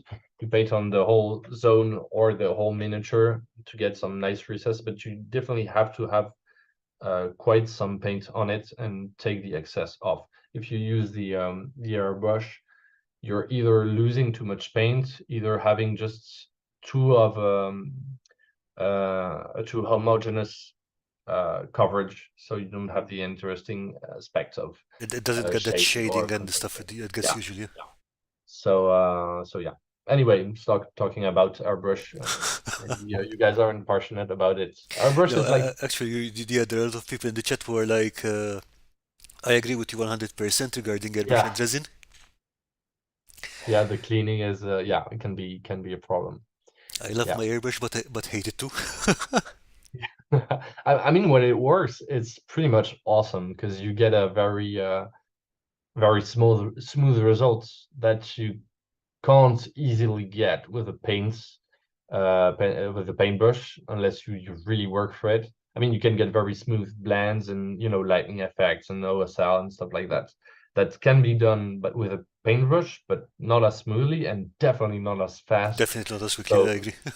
yeah, if the like, if you want to gain time, and I definitely want to gain time. I mean, I want to paint my miniatures and I want to paint them fast. I want them to look good, you know, tabletop wise. I want to be happy with the paint scheme, what I've done, but I've done many of them. I have to go fast. Some of them I know I'm definitely going to spend like several hours, maybe 8 hours to achieve a good look. But if I can like save time on some steps, I'm definitely going to use it. I mean, it's also the reason we use spray cans, just to do the basing. Yeah, You can definitely do it with a paintbrush. It's going to be cheaper. It's gonna clog up a little more, so you're gonna definitely lose a little bit of details. So you're better off using a can. Well, you're better off using an airbrush if you can afford it, to do the base job of some of the paints and contrast paints to gain time. The only thing you can't cut, yeah, you can put some highlights by dry brushing. I like to do some glazes. I like to do some details, but I'm definitely gonna try to gain some time on the early on steps, because I want to paint pretty fast. yeah, that makes sense.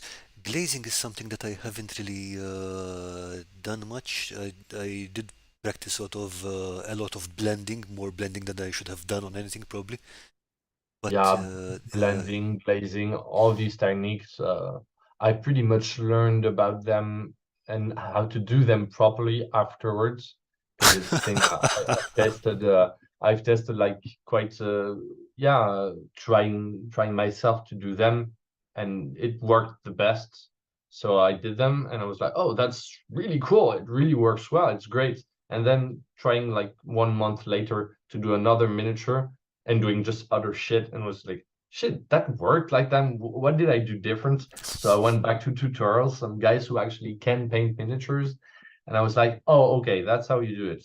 And I was like, oh yeah, okay. So first I set a little bit of water. That's what I must have done the first time I painted the miniature. I must have done this and then forgot that you're supposed to do that first.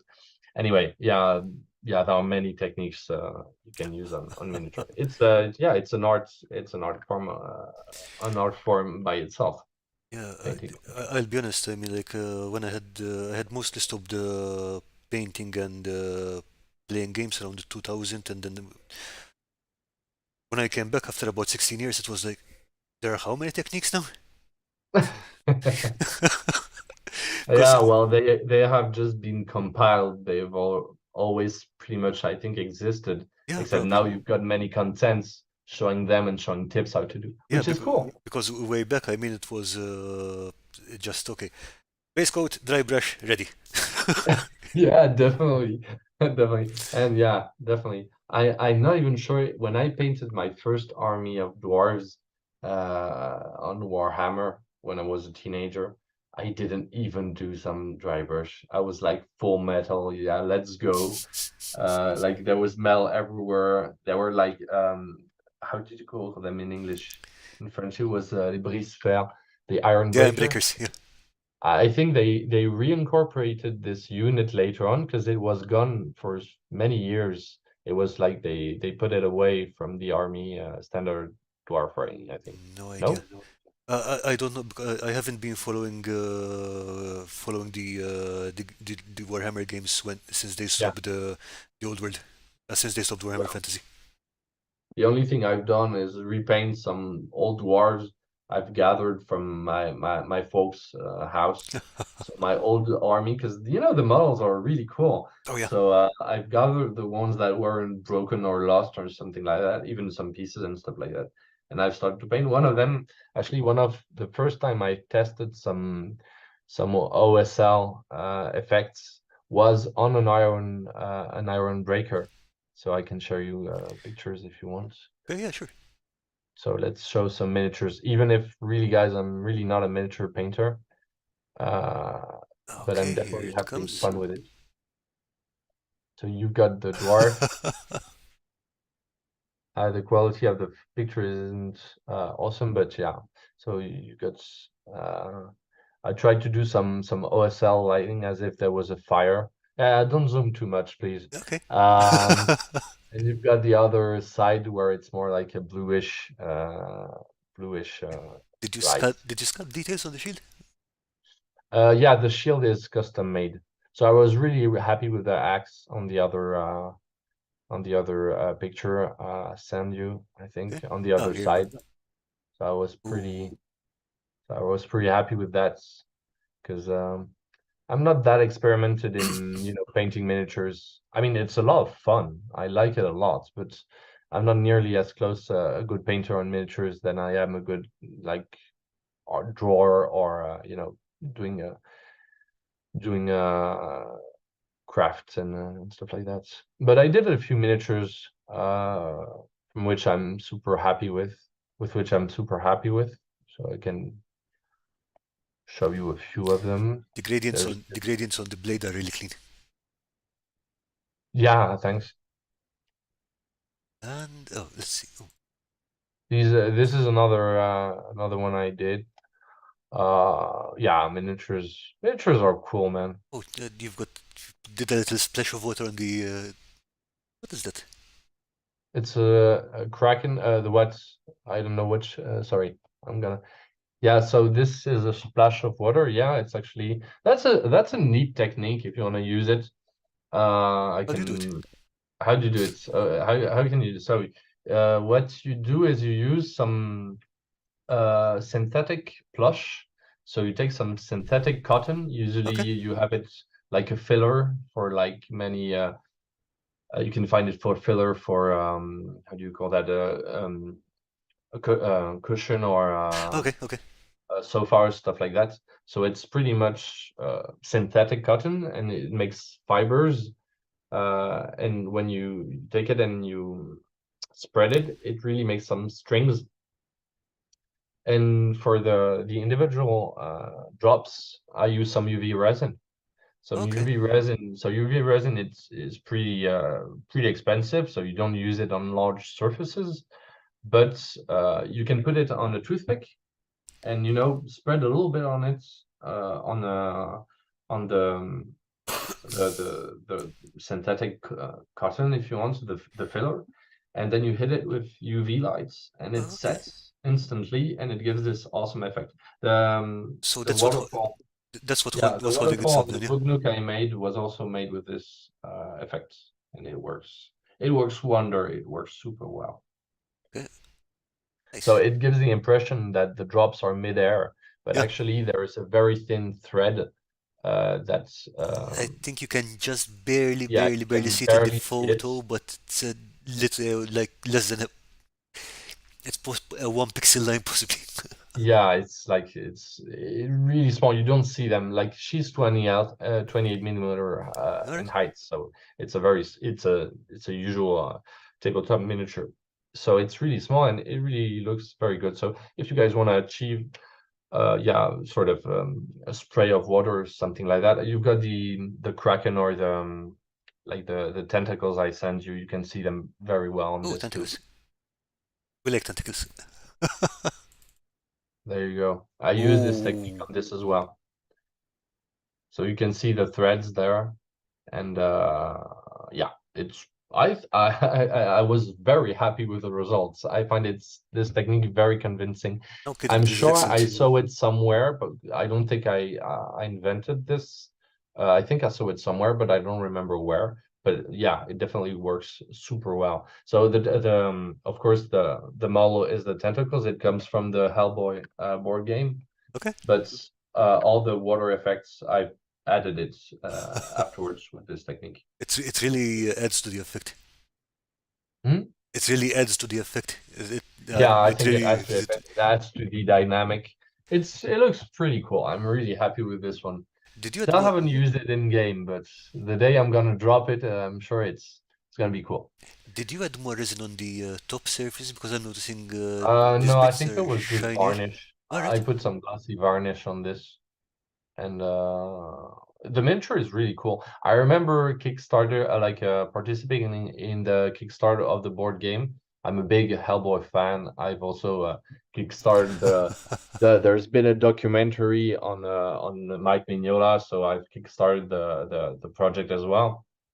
And I remember kickstarting the board game because the game looked cool, and also just by the sheer number of miniatures that was offered if you back the project. I was Okay. like, it was 100 miniatures for $75 or something. No, maybe a little more because I had some Extras or stuff like other that. yeah, just for the sheer number of the miniatures, it was a good idea to back the projects. And this the tentacles come from there, but I've got also the some harpies. I've got some, yeah. There's a lot of stuff, a lot Okay. of monsters. And how many of them did you paint? Oh shit! Not that much. Obviously, I haven't even finished the harpies. They have been primed. They have been zenithal hyper zenithal painted, but I Okay. still have to paint them with contrast paints. I've painted the frogman. These are painted. I've used them in some games.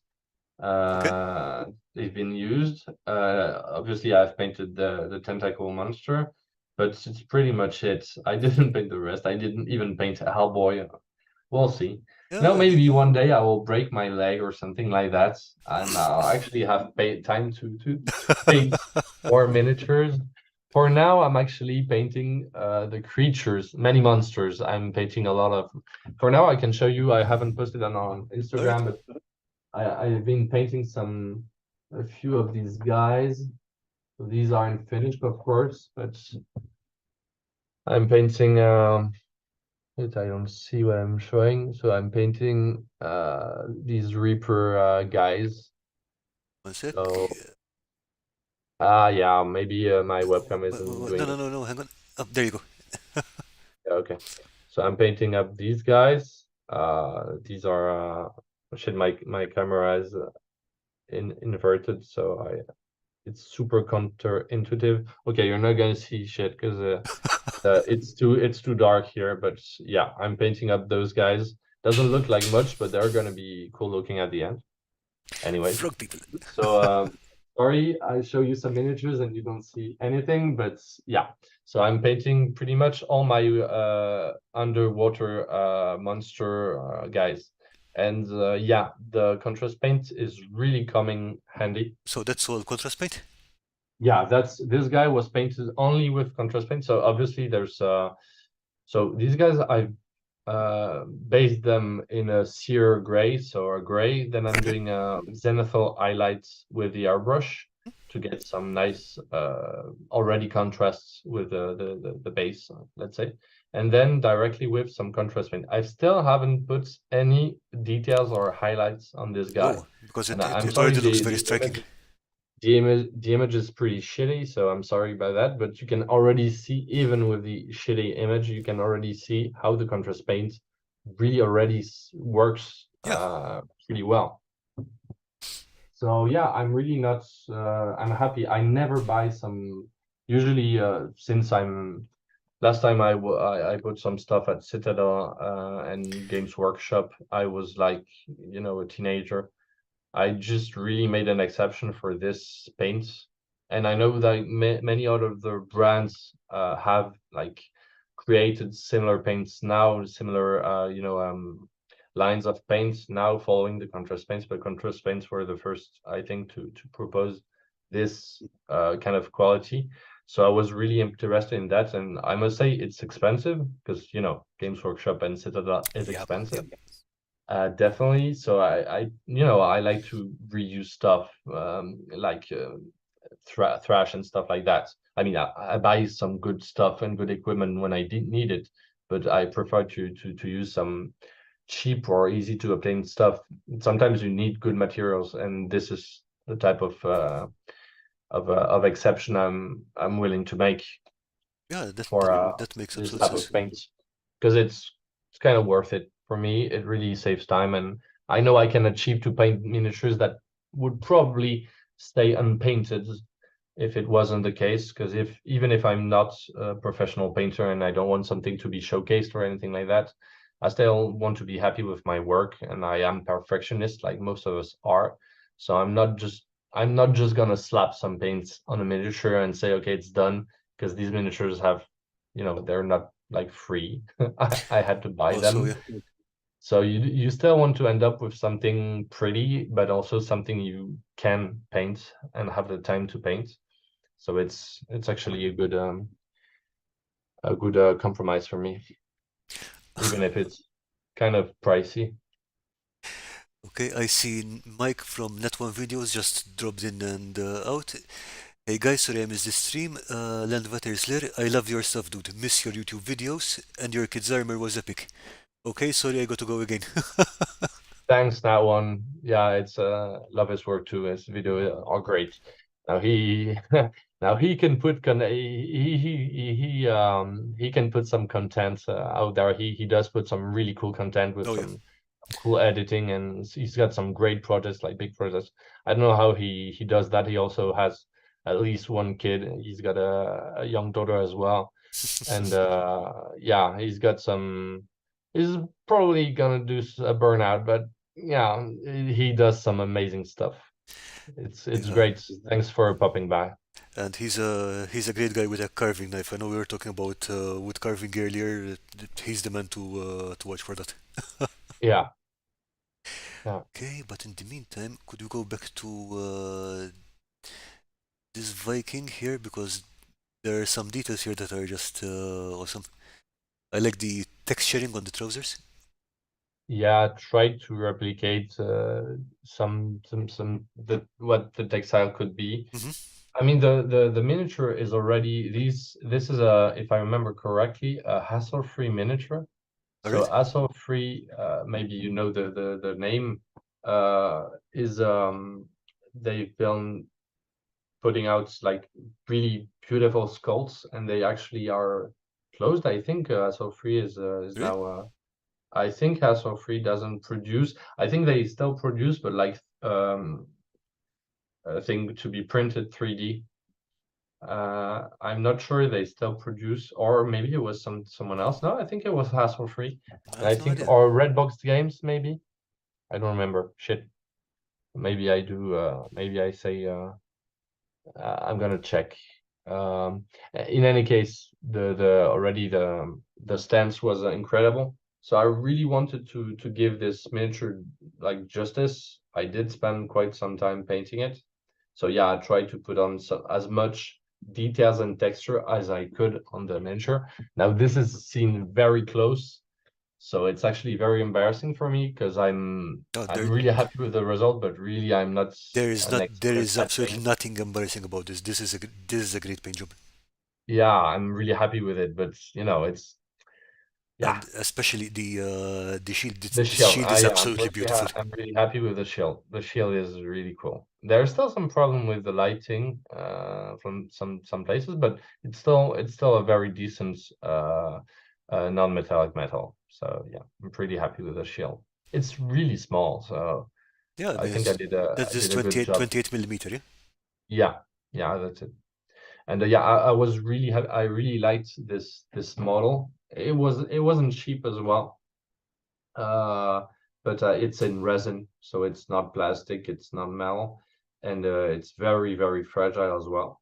But I really was super fond of the pose of the warrior.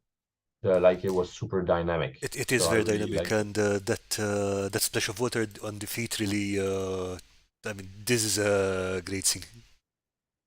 Yeah, that's why I added the water because I wanted to reinforce the effect of the dynamic of the whole piece, and like the miniature really deserved it. So I spent a bit of time doing it. Let's see. So Dungeon Matron is saying, I read you can make your own contrast paint using pouring medium and acrylic ink. uh, I read you can make your consider using pouring medium and acrylic ink. I mean, maybe I haven't tried. Maybe I don't know. Not, Perhaps. possibly with Uh, pigments rather than ink, maybe, but possibly. But Yeah, again, maybe I would use inks maybe more than acrylic, but yeah, sure. Why not? Maybe I wouldn't know the ratio to put that, but that could be interesting. but I haven't again, experimented with paint at all. I mean, yes, paint mixing is a different yeah, hobby on paint its own. mixing. Yeah, I do it for I do it for like airbrush needs, but really to create a new medium, to create a paint. But sure, maybe. I mean, I haven't tried, so I prefer to try what looked like the best. And there seemed to be a sort of general how do you say in English? Consensus. consensus. Yeah, Like consensus. yeah, Do you say that in English? yes, I don't know. it's consensus. Everyone pretty much seemed on the same page to say that the contrast paint worked great. But hey, if you can do the equivalence or at least as good using medium and acrylic ink, well, do that. Obviously, do it. Don't buy it. Don't give money to Citadel if you can do it yourself. Just I I couldn't do it, so Yeah, I bought it. it's definitely it's always the trade-off between time, money, and the result. Yeah, definitely. But I got you know what? If you find Lisa, if you find a good ratio, tell me about it with like brands. I'll be super happy to try it because if it works, it floats. It floats for me. So yeah, I'm definitely interested to see if you've tried it, or at least if you're gonna try it. Well, yeah, I'll be interested to know what's how it came out or which brand or mixes work the best. Definitely. Okay, Dungeon Matron is going to do science. Oh my god. Mhm. What could possibly go wrong? I'm looking if there was other questions, but for future dwarf collectors, yes, definitely a dwarf collector. Well, at least I was. I've been buying like quite a few dwarves also lately, these past years that aren't made for Warhammer, but I just like dwarves. But I just like monsters also, and I like miniatures. I've got pretty much, I don't know how much miniatures I have, but it actually, yeah, you can count them in hundreds. That's for sure. Yeah, I refuse to count my miniatures because the number would probably scare me. So what I've been doing is since 2019, I've been counting backwards from the ones I painted. Oh yeah. So I'm currently at n minus 93. So might be a while. How much? 93, n minus 93. 93. So these are the miniatures that you painted, right? The miniatures I painted since 2019. I have ones which I painted before that, but I'm Yeah. not counting Okay. those. Oh, that's a good score. That's cool. I mean, I think I have maybe 1/5 of all my miniatures are painted, maybe 1/4. I don't know. I've got quite a good number of them painted. Just considering the number of miniatures I have, it's quite irrelevant. But I try to buy less of them. No, I mean I did stop buying miniatures a while ago. The one thing I have to stop myself doing is that I find a miniature I painted like 20 years ago and I'm like, I could do this better now into the paint stripper. Because no, it's painted. Stop painting over it again. You have Oh yeah, other unpainted obviously. miniatures. Yeah. I mean, I understand how it can be. It could be frustrating if you've got a very sloppy paint job, like the one I redid, like and it's most definitely not a great paint job now, but compared to what I had painted when I was 14, believe me, it was a real glow No, up. no, I mean I know what you mean. But I think, we our skill always progresses, so at one stage we have to accept, I guess, that some of our earlier works that are still, cool, but sure, our technique and skills have a bit outgrown these first iterations that we made. But these are still cool. And when I look at miniatures I painted just a few years ago, I'm like, yeah, I'm definitely I can do a bit better now, but they're still decent, and I've got ton of them to paint. So yeah, definitely we have to like be able to just accept the fact that this one is just an old one, but it's still decent, and let's get a move on the next one or the next batch of 100 miniatures that aren't painted. Yeah, Definitely, yeah. I I, can definitely understand what you mean. it's the same thing with terrain because sometimes you look at a piece of terrain and say, I could do this better now. Yeah. But you can't just keep making the same project over and over, otherwise, No, no, no. That was definitely something I had an issue with at an early stage. really? Redoing stuff. I've been drawing, comic books, writing a book, the map I show you at Yeah, yeah. the beginning. I was writing a book. Afterwards, I did some comics. And I was starting over because obviously I spend way too much time on these projects, and I was growing up and learning new stuff and honing my skills better. So obviously, yeah, you're reflecting on what you've created before and you're like, yeah, but I can do it better. And you start redoing the same stuff again, exactly. Except at one stage you spend so much time redoing the same stuff and building up this impossible to create huge thing that you pretty much end up stopping. I mean, the book I spent years writing when I was a teenager and a young adult. I pretty much stopped the story. I mean, it has learned me many stuff, many things about storytelling, about world building, and creating coherence. I've learned many things about history, languages. I don't know, everything, like uh, cities and city plannings and stuff like that for building a world. So definitely I've learned many things, but I pretty much had to stop with the story because it was it was still um, a teenager story that was like overly matured and overly changed and getting overly I complex when I totally get was what a you mean. young Right? adult. When I was a young adult, but it's still at one stage I was like, yeah, but this is going nowhere. It's too big of a monster. I've created too big of a monster. There isn't the backbone, the really good concept behind it wasn't there because I was too young. And yes, this world has become super rich, but it has become unmanageable on a small scale. If I want to create something that can be shared, that can be, that can be experienced, it's just too big of a deal, too big, too huge, unmanageable. So you still have to write a short essay before you write a whole big world with, thick books.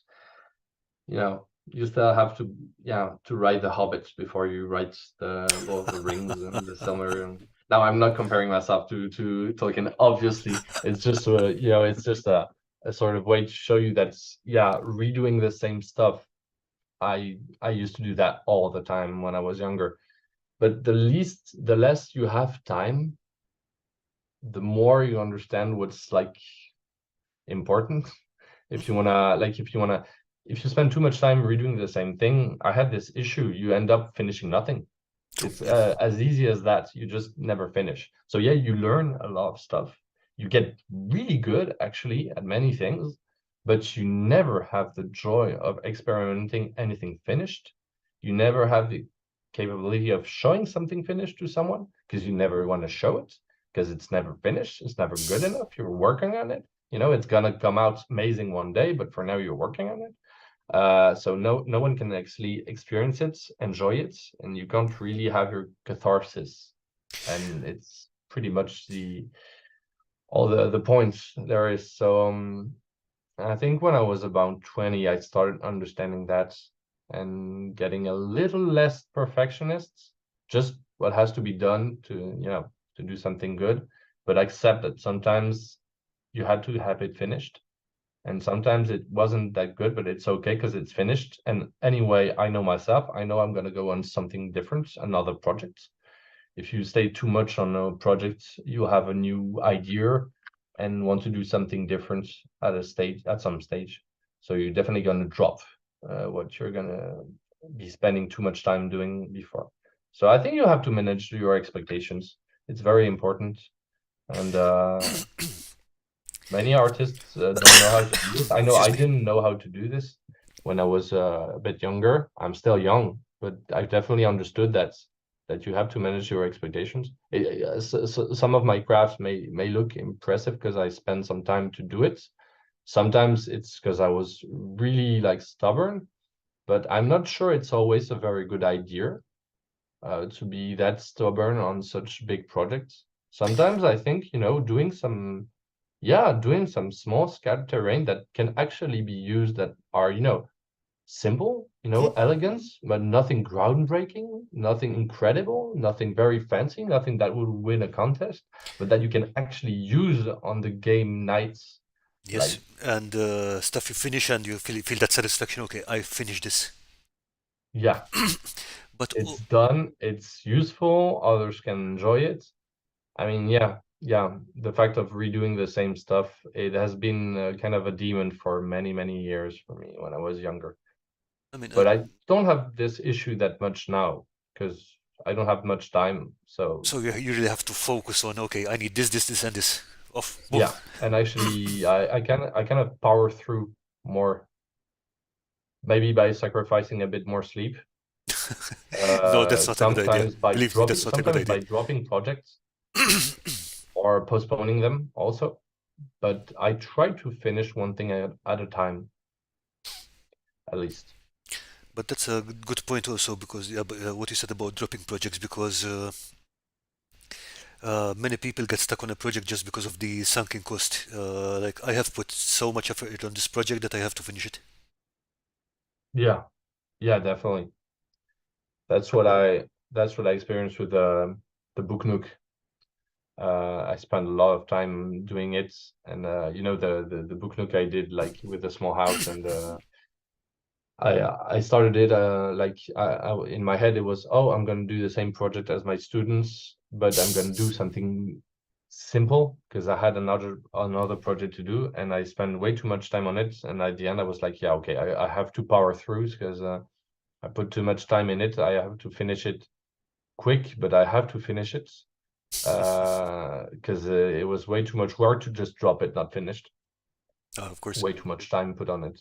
So yeah, definitely. you have to finish what you start. At least, yeah, either finish it or yeah. I think you have to manage your expectations, but I think it's something you learn how to do in time. I mean, it's definitely something I wasn't able to do when I was young Yeah, I at mean, I all. know what you mean. I mean, when you're younger, you're just chasing the perfect thing, and then you Yeah, realize, yeah, no, this works. This is good enough. This, yeah. I mean, I think you've still got got a bit of that with your painting because the miniatures you showed us look fantastic, and Yeah, yeah. so. Oh, I also chose the ones I'm the most happy with, of course.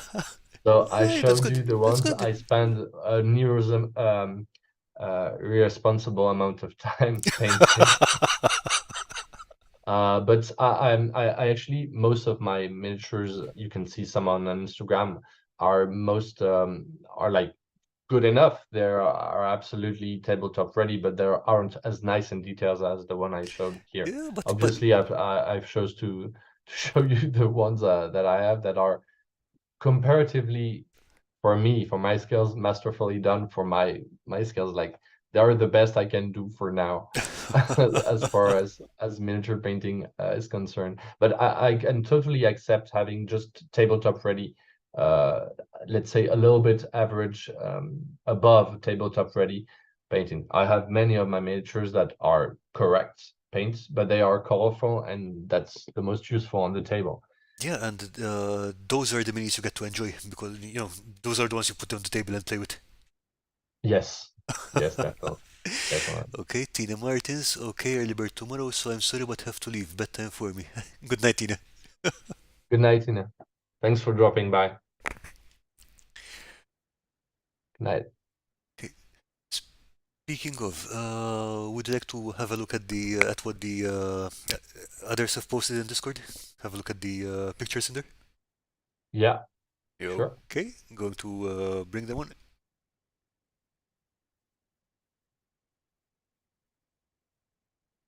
Okay, first one up,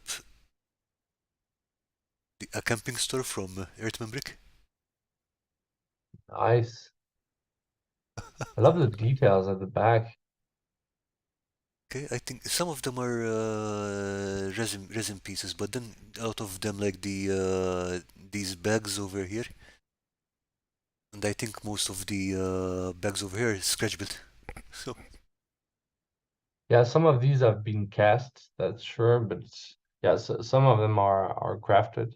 Most of the no, things most of it is are crafted. Yeah. casted, I think. Say again? No, the tents are cast for sure, but most everything else is handcrafted. Like the tiny desk also is uncrafted. It's crafted, yes. Pretty cool. Nice. Yeah, you can see it there. There's a little like you can see it's handcrafted there at the top half. If you can see, but the desk is really like impressively Detailed, yeah, crafted. yeah. Yeah, super detailed, super beautiful. That's cool. Okay, let's see. Oh, okay. This is from Steve's paintbrush. Nice, gritty looking Viking barbarian. That's cool. The effects are nice. You got a very gritty look. It looks really grounded, really like, set in yeah, it's good. Like the lighting is really cool. Yeah, Steve really likes these highly detailed busts. He always makes this. Actually, I think let's see if I can enlarge it. That's some serious painting skills there. There we go. That's really like the blends on the face, the details on the beard. It's Oh really yeah. impressive. I mean, this is obviously several days of work. It's not hours of work. It's days of work. Yeah, yeah, definitely. That's great. Like there's a lot of subtlety in the like the work on the metal here, on the sort of brooch and on the belt, the buckle, Uh huh. and you got a lot of variation on the textile as well. And the texture of the leather, yeah. Yeah, it's great. Really well painted. Like the also there's the probably the most important. There's presence in the eyes and the one thing that Uh, is really hard to do when you paint. Like, of course, in 28 millimeter, it's pretty much unobtainable or very difficult to do. But like when you're painting a sculpture like this, the most important thing, the thing you don't want to fail is like the glance, the look of the character. And I think So, he sells it. He sells it there.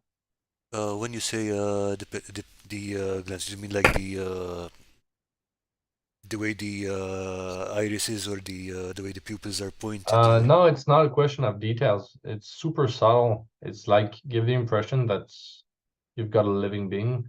Like you can paint super well many details, but if you fuck up the eyes, it's gonna look like a very well painted sculpture, but it I got won't you. look Right. like a living being.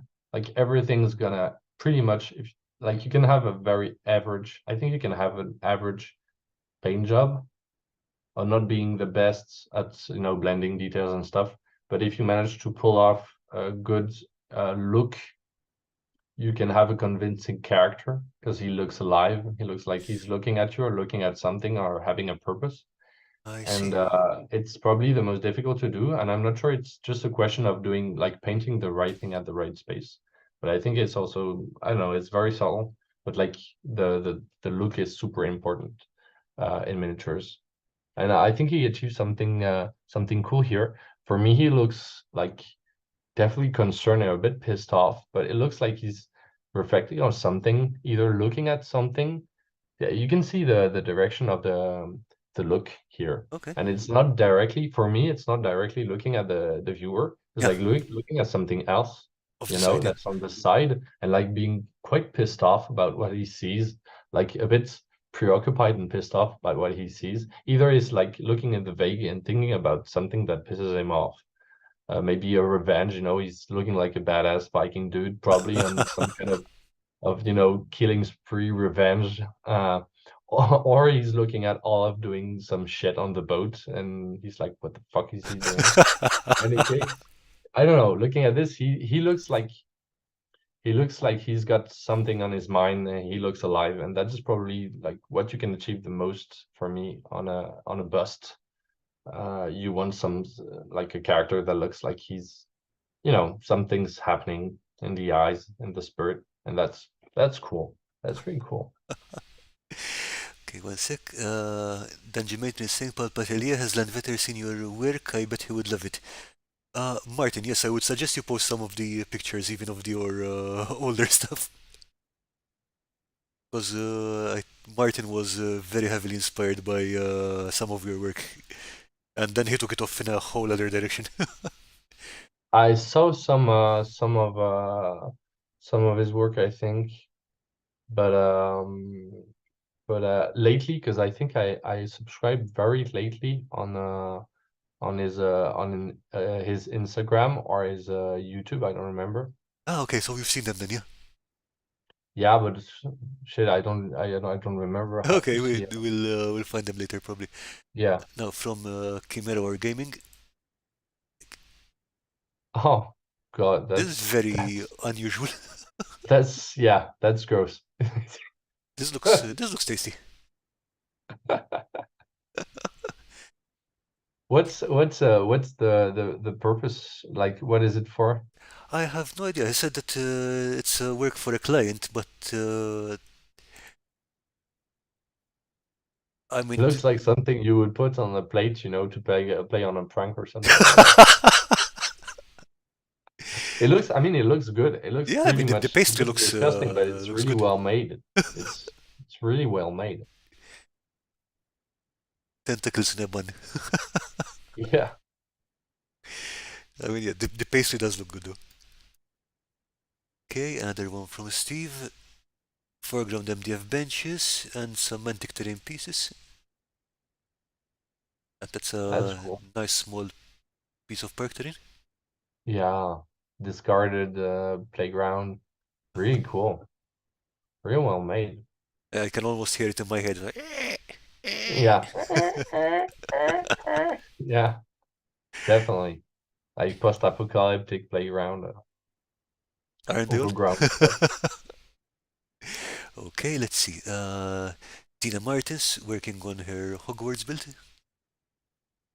Nice start. There's gonna be a lot of bricks there. Oh, okay. I think she finished it during the while she was watching the stream.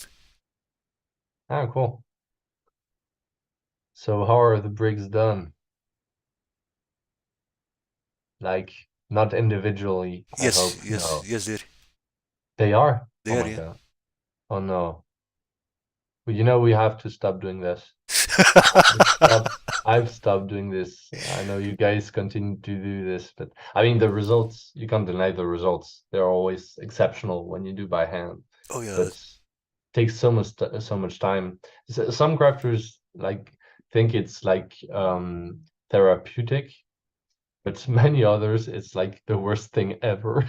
yeah. I mean, I usually don't do it, but I did it for one project between December and January.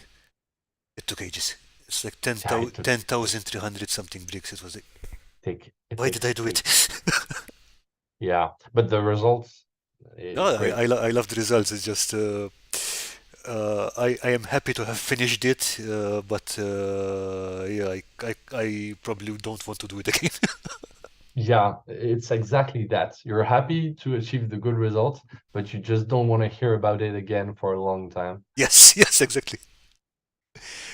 Okay, let's see. This is from Kim from Quizboard Training. That's cool. There's some scattered terrain here, and what's it's like a shrine? What is it? Looks Looks like a like shrine. looks like it. Yeah, that's pretty cool. It's a sort of shrine. It's definitely some scattered terrain. Looks like a sort of morbid underwater undersea shrine. Pretty cool. Oh, underwater plants. Well, yeah, one cool thing you can use when you do I've seen many crafters use Hmm? this is use some yeah, some aquarium stuff, some stuff made for underwater Hmm. detailing for aquariums and stuff like that. Sometimes they are a bit pricey, but they can look very awesome if you want to do some underwater terrain, or even they are super colorful. Usually, you can find ones with very fluorescent colors, so they can be interesting also if you want to do the vegetation of a planet or something like that. All right. Uh, so yeah, pretty cool. Ah, okay, here's one of Martin's. Let's see. Oh yeah, definitely. Oh yes. Okay. Now I remember. His stuff is awesome. I really like it. I really like it. And I've dabbled a little bit with like natural stuff to create characters. And yeah, I discovered his work not long ago and I really like it. I really like it. I think the things that you created with branches and leaves and stuff, they seemed a bit more friendly than these. Yeah. I've created a short narrative and I haven't finished it yet. But Okay. you can see it on Instagram, and I created a few posts of it, and it's unfinished.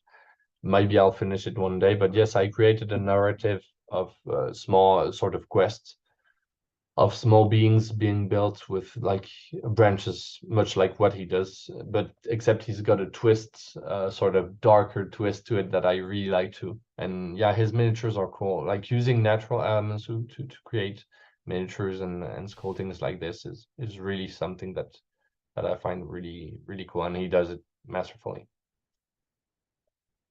Next one up. This is from both Tina Martins and Martin from Palpatelia. I think they use this in Facts in Belgium, I think, if I'm not mistaken. That Uh, is wood as well. I'm trying to. It's like a root. One sec. Let me enlarge this. Is that sculpted? I think it's sculpted. No, I think it's Yeah, wood, and it's also wood with some sculpted bits on top, but yeah. it's There's wood. some green stuff or something like that on top. I think, like the texture is too much crisp. I think for being wood. Maybe it's not, but there's a like a branch on the base. This is cool. Like a sort of serpent. Uh, I, Like for me, it screams Landvaettr, but I like. I not the style, but it streams like this kind of being, fantastical being. I think, if I remember correctly from what Tina had mentioned, this was a scenario that was being played at this convention, and you had this cavern, and there was the players could see the shadow of a dragon on the wall, but the dragon was really just a mechanical thing made from wood and rocks and stuff like that. So That's it's a fake cool. dragon even in the game. That's cool. That's cool. But I Yeah, that's think cool. they made a Definitely. fantastic job of this. I love this idea. I had a character a bit like this. It wasn't a dragon, but I had a character like this that was sort of a golem made out of wood. All right. So not the standard, like ceramic Mm-hmm. or a rock golem that you always have that is pretty awesome and like nearly indestructible, super hard. No, it was just a average, like bigger type guy, but made out of wood, just like sort of a, how do you call that? A mannequin, quoi. A puppet, yeah. All Except right. he was really strong because he was magically like moving magically, but he could still be like cut down because he was made of wood. Okay, And so that you is were saying pretty cool. like angry Pinocchio or something like that. Yeah, yeah, definitely. It was also inspired by, this old, there's one legend, there are several myths about the creating of man in Norse mythology, but Yes. one of the myths says that there's three gods, Odin, Vili, and Ve, I think, or Unir, I don't remember, but there were three brothers. They created the man and the woman from trees, Mm-hmm. uh, trees or tree branches being thrown on a shore, and they gave them like intelligence, the spirit and stuff like that, the movement and stuff like that. So this guy was in my idea like inspired by this type of magic, except he wasn't given like the ability to sense or to see. So he Okay. was pretty much blind and he could only be guided by I think the idea was he could only be guided by a bird All right. because a bird had like was living inside of him. And the only thing that could like he had a hole here, and the only thing that could guide him was the bird. So the only way you could have him as a companion in your group was that the bird actually understood. Some birds are very intelligent and could actually understood and like guide the guy and was the equivalent of his ears because he couldn't sense anything actually. He could move, he could act, but he couldn't perceive his environments because only a fraction of the gifts that were given to man were given to him. So he was able to move. He was made of wood because he was an unfinished version of a being with a partial magic that the magician only had access to parts of the magic that the Okay. gods detained. And yeah, okay, I'm No, rambling on, but that's a super interesting story. I mean, like, and I think reminds me that would be the a hell of story a of character to the sculpt. dragon reminds me of this concept. I'm sorry, I'm rambling on, but No, no, no, no, that's all. it That was a it's really interesting definitely some story. creative stuff, and it definitely sparks imagination when you see it. So cool dragon, yeah. And here we've got a centaur, right? Yeah, yeah. This is from Kim from Quizboard Train. Nice, super like with the I like the OSL effect here with the spear with the head, like it's super how do you say that in Right? English? Glowing. Yeah, it's glowing. It's also super morbid. I like it. Doesn't look like I like it because I don't know, it's yeah. When you see such like when you see some miniatures, some stuff that's been painted or sometimes custom made, Hmm. you you just sometimes you gotta imagine stuff. Like where does the skull come from? Is it made by someone or is it like printed? Where does it come from? The mini? I think it might be Reaper. I'm not. The center is Reaper. I think. I'm not sure about the skull. Yeah. Maybe Kim can let us know in the chat. It's definitely a good idea to make the skull like glowing. Yeah, it's always fun to have little details like that. funny because it looks a lot less like, you know, a war unit than like some character having a weird, making like a weird procession or a weird magical summon or something like Yeah. that. Okay. So Kim is saying the skull is Citadel and the mini is Reaper. Yes, okay, so it is a kit bash. It is actually it is like yeah, it's a mix of a miniature. Well, it's a cool idea. It reminds me, it's very different, but it reminds me of a comic book and a cartoon I used to watch and read when I was Really? very young. That is called Raon. It's the story of a caveman. So it's not a caveman, but basically is a guy living at the time.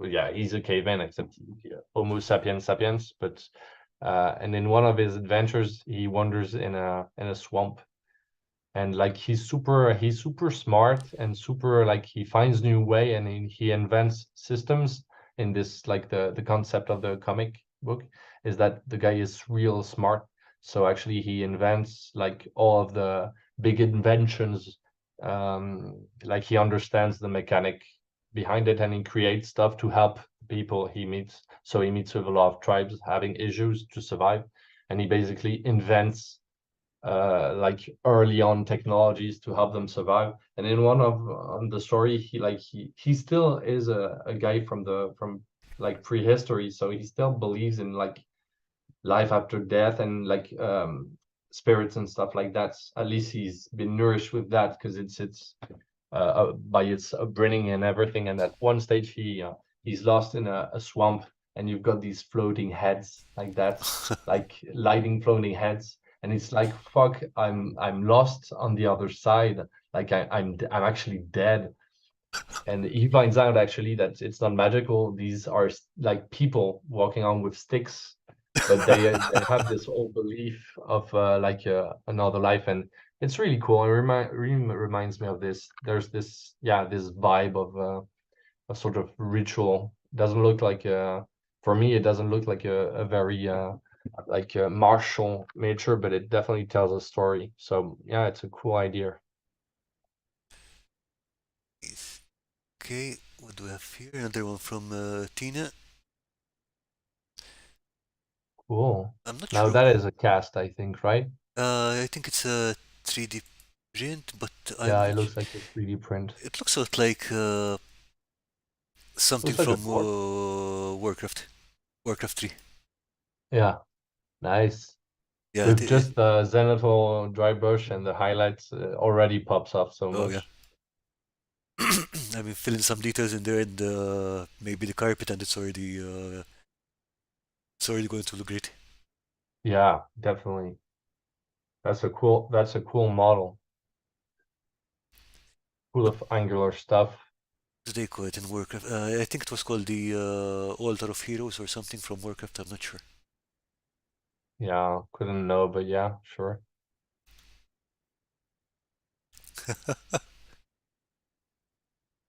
Nice. Coming along.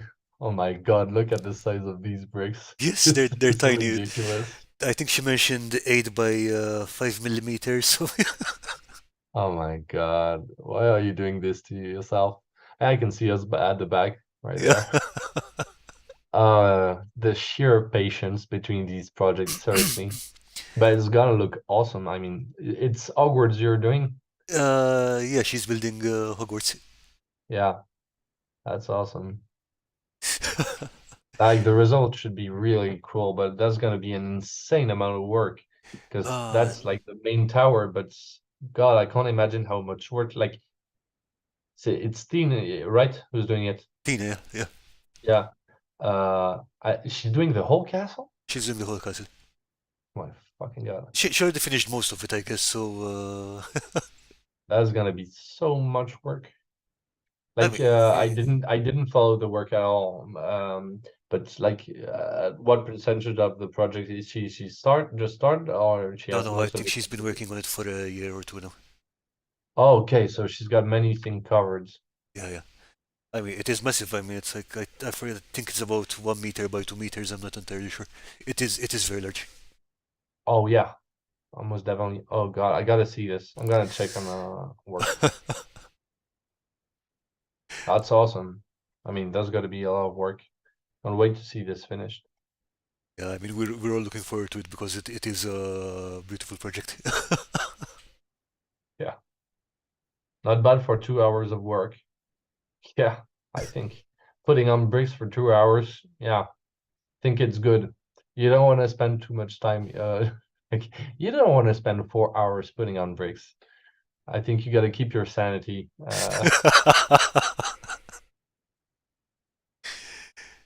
No, no, I mean some people say it makes them feel better. Yeah, it relaxes them and stuff. I do not share that opinion, but whatever makes them happy. Sorry, I was looking at the chat. What were you saying, Carl? I said some people say that putting laying bricks makes them feel relaxed. I do not share that opinion, but whatever makes them happy. Yeah, I don't share that opinion either. I mean, I can understand. The only way I found it bearable was that I was watching something, Yeah, yeah, pretty watching much some kind of a show at the same time. distracting yourself basically. Uh, and yeah, it could be bearable. But the other, yeah, when it's super repetitive, watching a show is cool. Still, it's long and super laborious. So yeah, that's not the best part. I remember exactly like you, and probably like Time too, when she's about to be finished. You just don't want to hear about it anymore. Like, but like, yeah, the result is cool. Maybe in a few years I'll do something like this again, but I'm not sure. In any case, I don't want to hear about it. For the love of the craft. Yeah, yeah, definitely. Okay, so we're getting close to midnight over here. Yeah, I think I don't know when you have when the you have the live to be finished. Have you an hour to finish it? No, I mean we can finish it whenever you like, but I think I know I have to go to work tomorrow. I think I have to go to work tomorrow too, so Yes, might wrap definitely. it up in a few We're minutes. both waking up early. I think we're gonna wrap this up. This was super nice having me. Thank you. It was a pleasure talking to you. It was great fun. Thank you so much Yeah, for I joining us spent a today. lot of time talking, so thanks for having me. I'm not really used to talk a lot Okay, but about my stuff. it was very enjoyable listening to you, and the work you showed us was Thank you. so. Thank you a lot. I definitely have to check all of you guys because I've already seen some of your crafts. I mean, most of you guys, I know you for a long time. I do recognize the usernames. I do recognize many messages I've received like from years before on my channel. And I saw some of your crafts either on the Tabletop Crafting Guild or just on Facebook or now on Instagram, and I definitely have to check up a little bit more on your stuff. I just have not that much time to give to social media and now, but I definitely miss the crafting community with which I was super close for a few years when I started doing scatter terrain. I kind of misses it. I was pretty much every day at a stage on the Tabletop Crafting Guild, which is probably still and was an amazing for me an amazing platform where many things were shared. And I haven't like I go there from time to time. I watch some craft. I've got a lot of crafts because I'm still uh, um subbed to a lot of crafters on Instagram, for example. But there's so many things on the feed. And so many You know cool you things. It's like it's not like you can just filter. Okay, see this that is and good and go this is and not because there are so many good things. yeah, there's so many good things. Like you see them and you're like, yeah, that looks cool. Yeah, that looks cool as well. But it's even difficult to have like updates or notifications now for people you that you follow and you want to know what they're up to. Oh yeah. But there are definitely some cool projects. And I'm gonna check out on Times Hogwarts because I want to see more about the projects. It looks super impressive. And anyway, Carl, yeah, we're gonna wrap it up because we gotta rise up early, both you and I think. Anyway, thanks a lot for having me. It's really nice. It's really appreciated. It was a pleasure, and I hope you can join us again sometime in the future. It would be great to have you again. Yeah, sure. I mean, I don't hang out on Discord much. I've received several invitations to go on several Discords of crafters that know my work, and I was like, yeah, sure, that's cool. I'm not sure if I'll have the time to hang out every so often because sometimes I barely manage to have time to craft and getting enough concentration and time to craft. Anyway, I was happy to indulge and come to this meeting to talk with you because talking face to face is always really Yeah, cool. it is. And I haven't talked with a crafter for quite some time. I've been leaving a few messages here and there on some crafts that are cool on Instagram or YouTube, but it's not like really talking with another crafter. And Oh yeah, for sure. it's always nice. And but I spend most of the evening just talking about my work. But Yeah, I'm not that's why. talking That's why. I'm not talking that usually about it, so I can get pretty passionate. Anyway, it was really nice having me. Thanks. Yeah, that's exactly why I asked you over, so you could talk about yourself and your work. So Yeah, I guess. I guess. Anyway, thanks a lot, and thanks again, and we'll see each other on Instagram. Mostly for me on Instagram. for sure. You'll still maybe see some other stuff on YouTube for me, like big projects when I end them. Just it will always be, unless I get more time in the future, it will always be like videos, sparse videos, once or twice a year, maybe. But I'm pretty active on Instagram, so don't hesitate to drop by, say hi, and I'll be happy to see your stuff as well there. Oh yeah, for sure. And yeah, well, however long the videos take to come out or whenever they come out, they will be watched. Don't worry about that. Excellent. So So good evening, Carl, good and evening. everyone still in the chat. Have a great one. Thanks for stopping by and Good hearing evening. me talk about my stuff. Bye. Bye and have a great night.